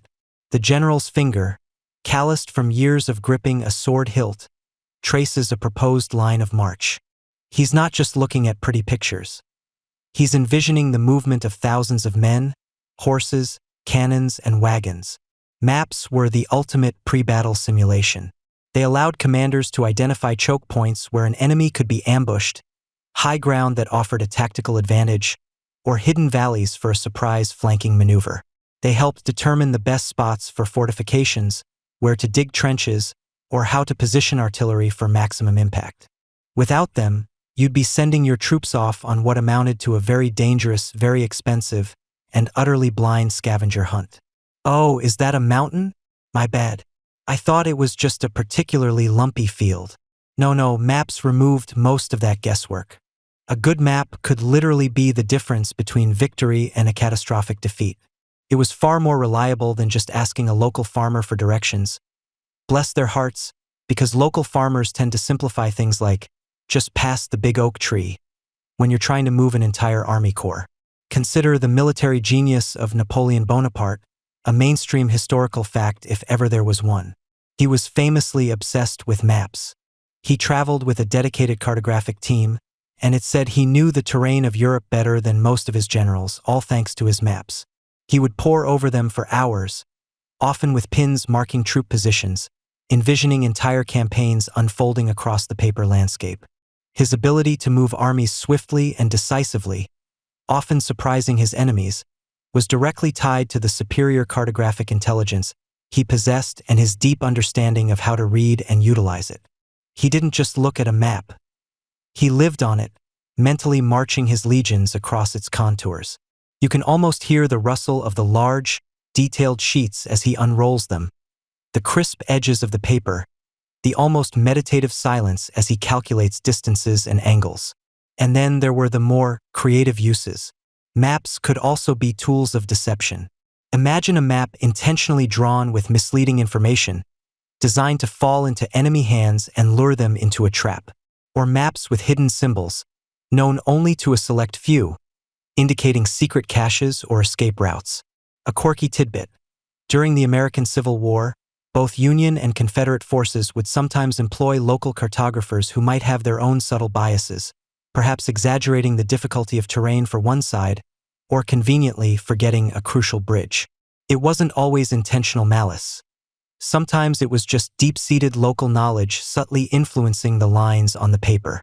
Historians still argue whether such subtle biases in early military maps significantly altered the outcome of specific battles, or if the sheer chaos of combat always trumped even the best cartographic intelligence. It's a fascinating debate, isn't it?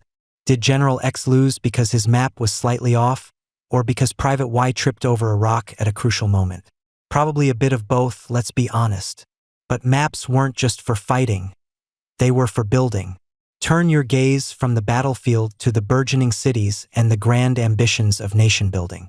Before GPS, before satellite imagery, how did you plan a canal that stretched for hundreds of miles, connecting distant waterways? How did you lay down thousands of miles of railroad tracks across mountains and prairies? How did you design a city from scratch, ensuring its efficient growth and livability? The answer, of course, was maps. Think of the great infrastructure projects of the 18th and 19th centuries. The canals that sliced through continents, the railroads that stitched nations together, the vast networks of roads that allowed commerce and communication to flourish. Each of these required an immense amount of pre-planning, and that planning began and ended with maps. Surveyors would spend months, even years, tramping through wilderness, taking measurements, noting elevations, identifying obstacles like swamps or impassable rock formations. Their raw data would then be painstakingly translated onto maps. You can almost feel the grit under your boots as you imagine those early surveyors, squinting through a transit, battling mosquitoes, and making notes on damp paper. These maps weren't just pretty pictures. They were engineering blueprints. They showed the optimal routes, the necessary cuts and fills, where bridges needed to span rivers, where tunnels had to pierce mountains. Without precise topographical maps, building something like the Erie Canal, which transformed commerce in the United States, would have been an impossible dream. You wouldn't just start digging and hope for the best, unless you were actively trying to create the world's longest, most expensive ditch to nowhere. That would be a truly spectacular failure of urban planning, wouldn't it? And speaking of urban planning, maps were absolutely central to the organized growth of cities. Many of the world's most famous cities, particularly in North America, weren't just allowed to sprawl organically like an unkempt garden. They were planned, often with grid systems, public squares, and designated areas for different uses. Think of the methodical layout of Philadelphia, designed by William Penn, or the grand, symmetrical plan for Washington, D.C., laid out by Pierre-Charles L'Enfant. These weren't spontaneous eruptions of buildings. They were carefully conceived on paper, then brought to life by surveyors and builders. City planners, armed with their large, detailed maps, could designate where residential areas would go, where commercial districts would thrive, and where parks and public spaces would provide vital green lungs for the populace. They could plan for the expansion of water pipes, sewer systems, and later electricity grids, ensuring that a growing population had access to essential services. Imagine the chaos if every new street and building was just plopped down haphazardly. You'd end up with a city that looked like a plate of spaghetti, with dead ends and sudden cul-de-sacs at every turn. Nobody wants to live in a city that's a perpetual maze, unless they're a professional escape artist. Maps helped ensure that cities grew with a sense of order, logic, and often beauty. They were the silent architects of urban efficiency, preventing your local bakery from being built directly next to a tannery, which, while perhaps a unique marketing strategy, is probably not ideal for the aroma of fresh bread. Even in the face of disaster, maps offered a path forward. When epidemics swept through crowded urban centers, early public health officials used maps to plot the locations of disease outbreaks, tracing patterns back to contaminated water sources or specific neighborhoods. John Snow's famous map of cholera cases in London in 1854, pinpointing the Broad Street pump as the source, is a classic example of this. It's a quirky example of maps being used not just for military or growth, but for saving lives by understanding the spread of illness in a spatial context. He wasn't just guessing. He was mapping the invisible enemy. So, whether it was deploying troops, digging canals, laying tracks, or designing a metropolis, maps were the indispensable silent partners. They transformed chaotic intention into organized action, allowing humanity to shape its environment, for better or worse, with a degree of precision that would have been utterly impossible without those carefully crafted sheets of paper. They were the blueprints of ambition, the silent strategists behind every great endeavor. But even with all that meticulous effort, all those ingenious tools, and all that newfound precision, there was still something undeniably human, and perhaps a little bit adorable about these old maps. Because, you see, for all the scientific rigor that was slowly seeping into cartography, there remained vast, yawning chasms of the unknown. And what do you do with a blank space when you're trying to represent the entire world? Well, you fill it, sometimes with guesses, sometimes with hopes, and sometimes, delightfully, with the very stuff of nightmares and fanciful dreams. You see, a map, no matter how carefully drawn, is always a product of its time and its time's limitations. Imagine, if you will, being a cartographer in, say, the 16th century. You're sitting at your massive wooden desk, the scent of parchment and ink filling the air, a single flickering candle casting long shadows across your work. You have reports from intrepid explorers, maybe a captain who sailed along a rugged coastline for a few hundred miles, or a missionary who trudged through a dense jungle, hearing tales of distant tribes. But what about the vast interior of continents? What about the deep, mysterious oceans beyond the familiar shipping lanes? Information was patchy, often contradictory, and sometimes, frankly, just plain wrong. One of the most fundamental limitations was simply the sheer scale of the Earth itself. It's a sphere, a glorious, undulating, three-dimensional orb, and you're trying to flatten it onto a two-dimensional sheet of paper. It's a bit like trying to perfectly iron a crumpled ball of aluminum foil without tearing it. Utterly impossible without some distortion. This is where map projections come in, those clever mathematical tricks to translate the spherical world onto a flat plane. The most famous, or perhaps infamous, is the Mercator projection, developed in 1569 by Gerardus Mercator. It was revolutionary for navigation because it preserved angles and directions, making it easy to plot a straight course. However, it came with a significant trade-off. It drastically distorted the size of landmasses, especially as you moved away from the equator. Greenland, for instance, often appears larger than Africa on a Mercator map, when in reality, Africa is about 14 times its size. It's a classic example of how even the most brilliant solutions had inherent compromises, leaving maps with a built-in visual lie, if you will, that we still grapple with today. Beyond the mathematical conundrums, there was the simple, frustrating lack of data. You couldn't just pull up satellite imagery or fire up Google Earth. Every single point on that map had to be observed, measured, and recorded, often under incredibly difficult conditions. If you didn't have a reliable report, a clear sighting, or a precise measurement, what did you put there? Sometimes, cartographers would simply leave the space blank, starkly labeled terra incognita, unknown land, a chillingly honest admission of ignorance that, paradoxically, made the map feel even more authentic. It was like a polite nod to the universe, saying, "We're still working on it, please hold." But often, those blank spaces were too tempting, too unsettling, to leave completely empty. Human curiosity, combined with a healthy dose of fear and wonder, demanded something more. And so, the cartographers, perhaps with a mischievous glint in their eyes, began to populate these voids with what they imagined might be there. This is where the maps truly transcend mere geography and become fascinating windows into the human psyche of the past. You'd find magnificent, terrifying sea monsters, their scales gleaming, their eyes burning with ancient malevolence, coiling around ships or rising from the depths. These weren't just decorative flourishes. They often reflected genuine anxieties about the vast, unexplored oceans. Imagine sailing for weeks, completely out of sight of land, with no understanding of marine biology. Every strange sound, every unusual wave, every glimpse of a large creature in the water could easily be interpreted as something monstrous. The famous Carta Marina, created in 1539 by Olaus Magnus, is a prime example. It's absolutely teeming with fantastical creatures: sea serpents, giant lobsters capable of crushing ships, multi-headed beasts, and even a colossal whirlpool that threatens to swallow vessels whole. You see a terrifying sea pig with tusks, a monstrous walrus-like creature, and a giant squid-like beast grabbing a ship. It's less a map for navigation and more a medieval monster manual, beautifully illustrated. And it wasn't just the oceans. The interiors of unknown continents were similarly adorned. You might find dragons perched on mountain peaks, their winged silhouettes casting shadows over unmapped valleys, or perhaps a cyclops peering out from a forest, or even the mythical blemmies, men said to have their faces on their chests, reported by ancient Greek and Roman writers and dutifully included on some early maps of Africa.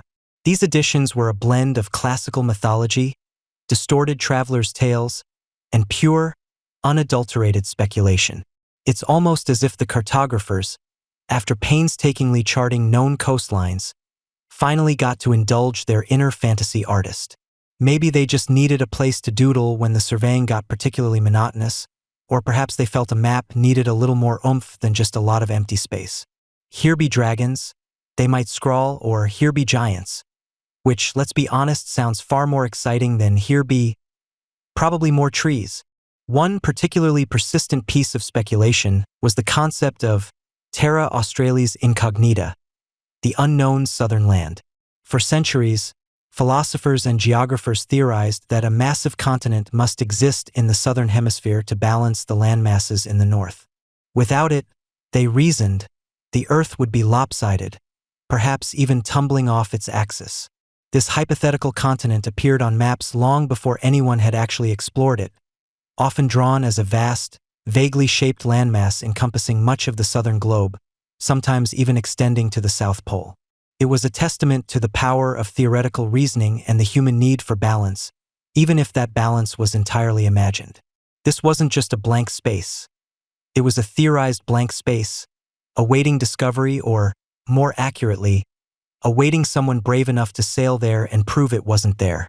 These fantastical additions served multiple purposes.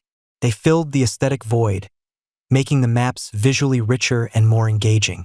They also acted as cautionary tales, warning sailors and explorers of the very real dangers, or perceived dangers, of venturing into uncharted waters.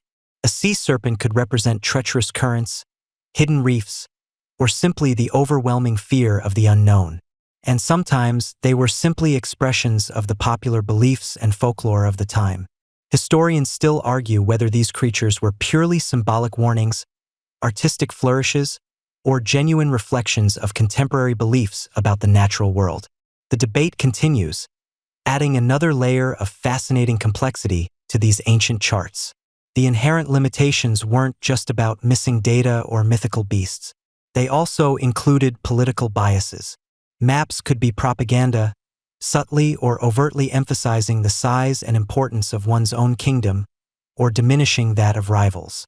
Borders were often fluid, disputed, and drawn to reflect aspirations rather than actual control.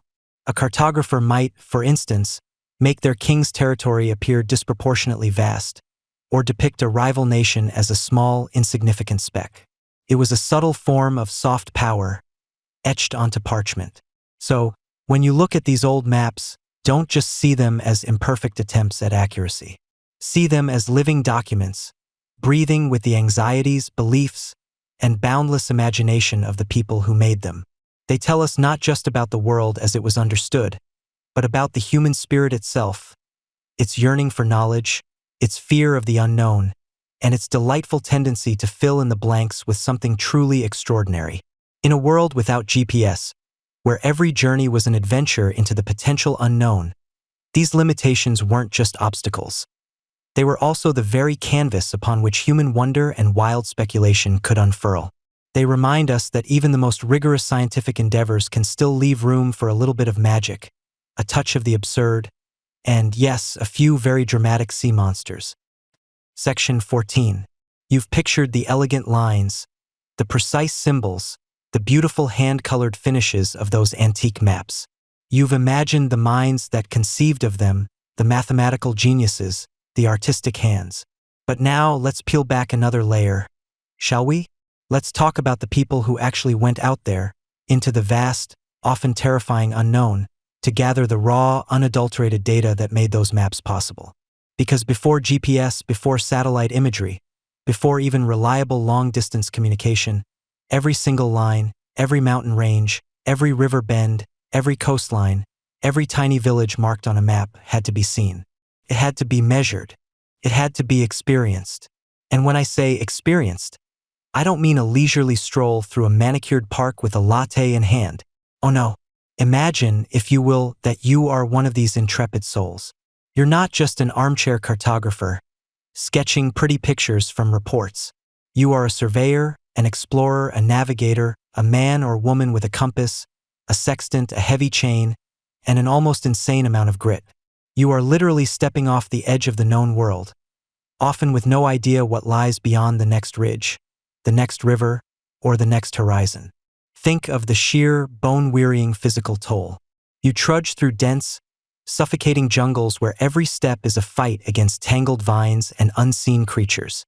The air hangs thick and humid, a suffocating blanket that never lifts. Mosquitoes, the size of small birds, buzz relentlessly around your ears, promising fevers and worse. You hack your way through, drenched in sweat, your clothes perpetually damp, your skin a roadmap of insect bites and scratches. Your only companions are the rhythmic thwack of a machete, the distant calls of unknown animals, and the constant hum of your own exhaustion. And all the while, you're trying to keep a delicate, expensive instrument steady enough to take a precise reading. It's like trying to thread a needle while riding a bucking bronco, except the bronco is the entire, untamed wilderness. Or perhaps your journey takes you to the searing, desolate heart of a desert. The sun beats down with an unrelenting fury, baking the very air you breathe. The sand, a vast, shifting ocean, stretches endlessly in every direction, offering no shade, no respite. Each step kicks up a fine, choking dust that coats your tongue, grinds in your teeth, and sifts into every crevice of your equipment. Water, if you have it, is a precious, carefully rationed commodity. Dehydration is a constant, gnawing threat, and mirages play cruel tricks on your eyes, promising oases that vanish into shimmering heat haze. You're not just surviving. You're trying to triangulate a distant peak or measure a baseline across a stretch of land that seems determined to swallow you whole. Your internal GPS is screaming, "Turn back!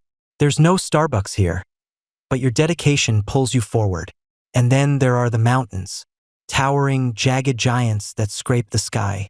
You climb, breath rasping in your lungs, muscles screaming with protest. The air thins, and the cold bites, even in summer. Loose scree shifts underfoot, threatening to send you tumbling into the abyss.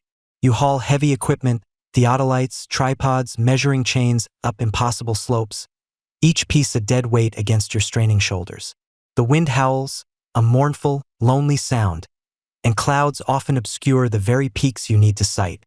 Imagine setting up a massive, sensitive brass instrument on a precarious ledge, fingers numb with cold, trying to get a perfect angle on a distant point, while a gust of wind threatens to send your life's work, and you, plummeting into the void. This isn't just a job.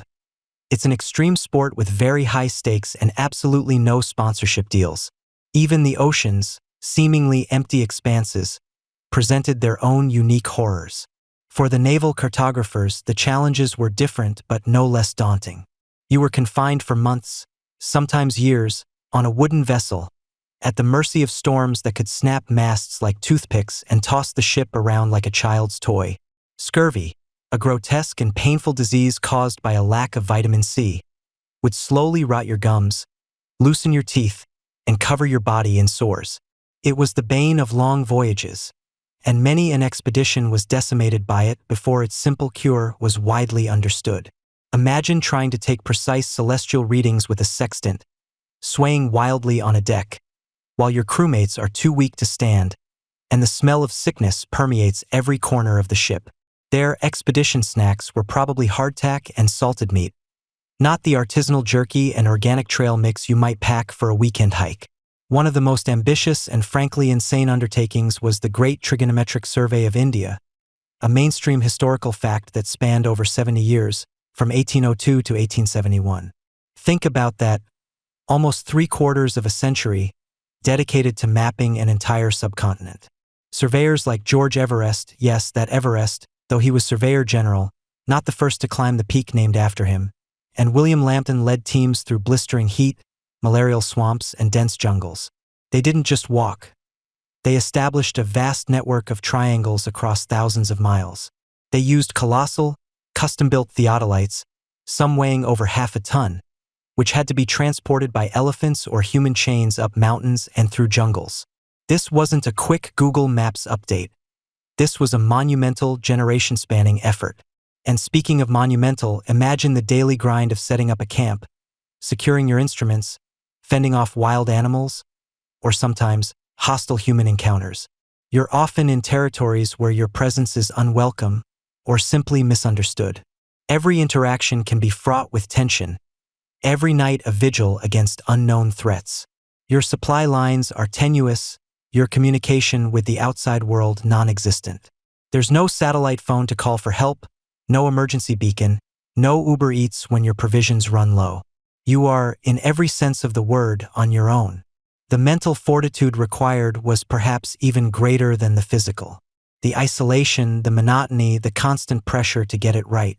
A single misreading, a lost note, a damaged instrument, could invalidate weeks or even months of painstaking work. The sheer weight of responsibility, knowing that future navigators, settlers, or military strategists would rely on your lines and numbers, must have been immense. Historians still debate the extent to which these European explorers adequately credited the invaluable knowledge and assistance provided by indigenous peoples. Many expeditions would have simply failed, or never even begun, without local guides, translators, and the deep understanding of the land that had been passed down through generations. This reliance on local expertise, often unacknowledged in official reports, is a fascinating and sometimes uncomfortable quirky or fringe tidbit of cartographic history. Consider the likes of Lewis and Clark, charged with mapping the vast, unknown American West in the early 19th century. They weren't just trekking. They were meticulously recording, sketching, and measuring every river, every mountain, every confluence. Their GPS was a compass, a sextant, and a chronometer, all temperamental instruments in the best of conditions, let alone while navigating treacherous rapids or facing down grizzlies. And they did it for over 2 years, covering thousands of miles, their entire understanding of the continent shifting with every new vista. Their bravery wasn't just about facing down a bear or surviving a storm. It was about facing the unknown day after day. It was about pushing past the limits of human endurance, driven by a thirst for knowledge, a desire to fill in the blanks on the map, to bring order to the chaos of unrecorded space. It was about the dedication to scientific accuracy, even when exhausted, sick, or terrified. They were the original data collectors, the human sensors, the living, breathing instruments that ventured out so that future generations could see their world with clarity. So, the next time you glance at an old map, or even just consider the ease with which you navigate your world today, take a moment to reflect on these silent heroes. The ones who walked, sailed, climbed, and crawled so that the lines on that paper could exist. They didn't just draw maps. They became the map, their bodies and minds imprinted with the very landscape they sought to chart. And for that, we owe them a quiet, enduring gratitude. You've journeyed with me through millennia of painstaking effort, from the first rudimentary scratches in the dirt to the intricate, hand-engraved masterpieces that guided empires and explorers. Now, as our little historical voyage draws to a close, you arrive at the quiet, reflective shores of the present, gazing back at the enduring legacy of these pre-GPS maps. It's a legacy that stretches far beyond mere historical curiosity. It's woven into the very fabric of how you understand the world, even if you rarely consciously acknowledge it. Think for a moment about the sheer artistic beauty of these old maps. You don't just see lines and place names. You witness an entire universe rendered with incredible precision and often astonishing flourishes of imagination. Imagine a 17th century map unfurled on a heavy oak table. Your eyes trace the delicate calligraphy, each letter formed with a grace that digital fonts can only mimic. You see vibrant, hand-applied colors, the deep blues of the oceans, the earthy greens of continents, the subtle washes that differentiate mountain ranges. These weren't just functional documents. They were works of art. Many featured elaborate cartouches, ornate decorative borders, and charming, sometimes terrifying, illustrations. Sea monsters with swirling tails might lurk in the unexplored depths, their presence a whimsical warning or perhaps just a cartographer's way of saying, beyond here, be dragons? Or at least, we're not quite sure what. And honestly, who needs a perfectly accurate coastline when you can have a magnificent whale spouting water next to it? It's like the early cartographers were saying, yes, this might be slightly off by a few degrees longitude, but look at this fantastic mermaid. This artistic beauty wasn't just for show. It often reflected the worldview of the time. The elaborate detail, the sheer amount of human effort poured into each map, speaks volumes about the value placed on knowledge and exploration. You can almost feel the weight of the engraver's hand, the steady breath of the colorist, as they meticulously brought the world to life, one tiny brushstroke at a time. It's a stark contrast to the instantaneous, pixel-perfect rendering you get on your phone, where the beauty lies in its flawless utility rather than its handcrafted charm. I mean, nobody's hanging a screenshot of Google Maps in their living room, are they? Unless you're really into minimalist decor, and even then, I suspect your guests might quietly judge. Beyond their visual appeal, these maps possess immense historical value. They are tangible records of humanity's evolving understanding of its planet.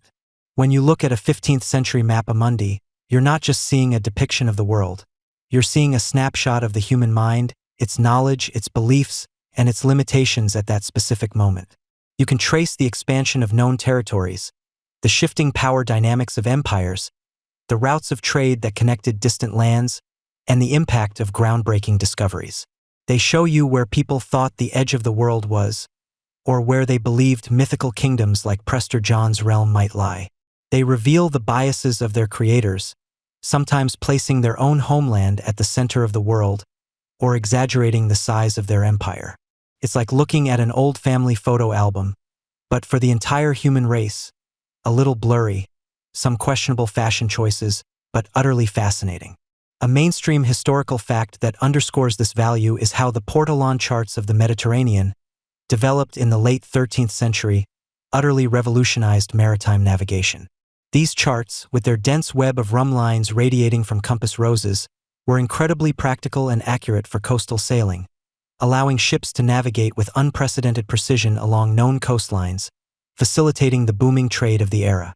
They didn't rely on projections but on direct observation and compass bearings, proving that practical necessity could drive innovation long before complex mathematical theories were widely applied. These weren't just pretty pictures. They were the lifeblood of commerce. And speaking of quirks, you might stumble upon the phenomenon of phantom islands on some of these historical maps. These were islands that appeared on charts for centuries, often based on a single, unverified sighting, or even a mirage, and continued to be copied from one map to the next long after explorers had definitively sailed right through their supposed location without finding anything but water. Think of places like Friesland or High Brazil, which persisted on maps well into the 18th century, despite numerous failed attempts to locate them. It's a delightful, if slightly embarrassing, reminder that even the most meticulous cartographers were, at times, playing a game of historical telephone, where a faint whisper of a landmass could become a fully rendered island on a published map, sometimes complete with tiny trees and hills. It makes you wonder how many early explorers sailed around in circles muttering, "But the map said it was here." Now, let's consider the foundational contribution of these maps to our modern world. Without them, the age of global exploration would have been far more perilous, if not impossible. The information gathered and meticulously charted by those early cartographers became the bedrock upon which all subsequent geographical knowledge was built. Every modern map, every digital navigation system, every satellite image stands on the shoulders of those who painstakingly measured, sketched, and engraved. The very concept of latitude and longitude, refined and standardized over centuries, owes its practical application to the need for precise positioning on these early charts. Historians still argue whether the primary driver for these advancements was purely scientific curiosity or the relentless pursuit of colonial expansion and resource acquisition, but regardless of the initial impetus, the outcome was an unparalleled leap in human understanding of the Earth. These maps were crucial for nation-building and infrastructure. The precise surveys that led to the first truly accurate national maps, like the Ordnance Survey in Britain or the Cassini map in France, weren't just academic exercises. They were vital for taxation, for military defense, for planning canals, railways, and roads are the very arteries of industrial nations. Imagine trying to build a cross-country railway line without a reliable map of the terrain, its elevations, and its existing settlements. It would be like trying to bake a cake without knowing if you have flour or a functioning oven. You'd probably end up with a very flat, very sad, very unrail-like pancake. The meticulous work of surveyors, translating the physical world into measurable data, directly enabled the Industrial Revolution and the organized growth of cities. Even today, when you zoom in on a satellite image, you're interacting with a system that has inherited principles refined over centuries. The projections used to flatten the curved Earth onto a two-dimensional surface, like the Mercator projection, are direct descendants of the challenges faced by Renaissance cartographers. While we have more sophisticated ways to account for distortion now, the fundamental problem of representing a sphere on a flat plane was tackled by these early mapmakers.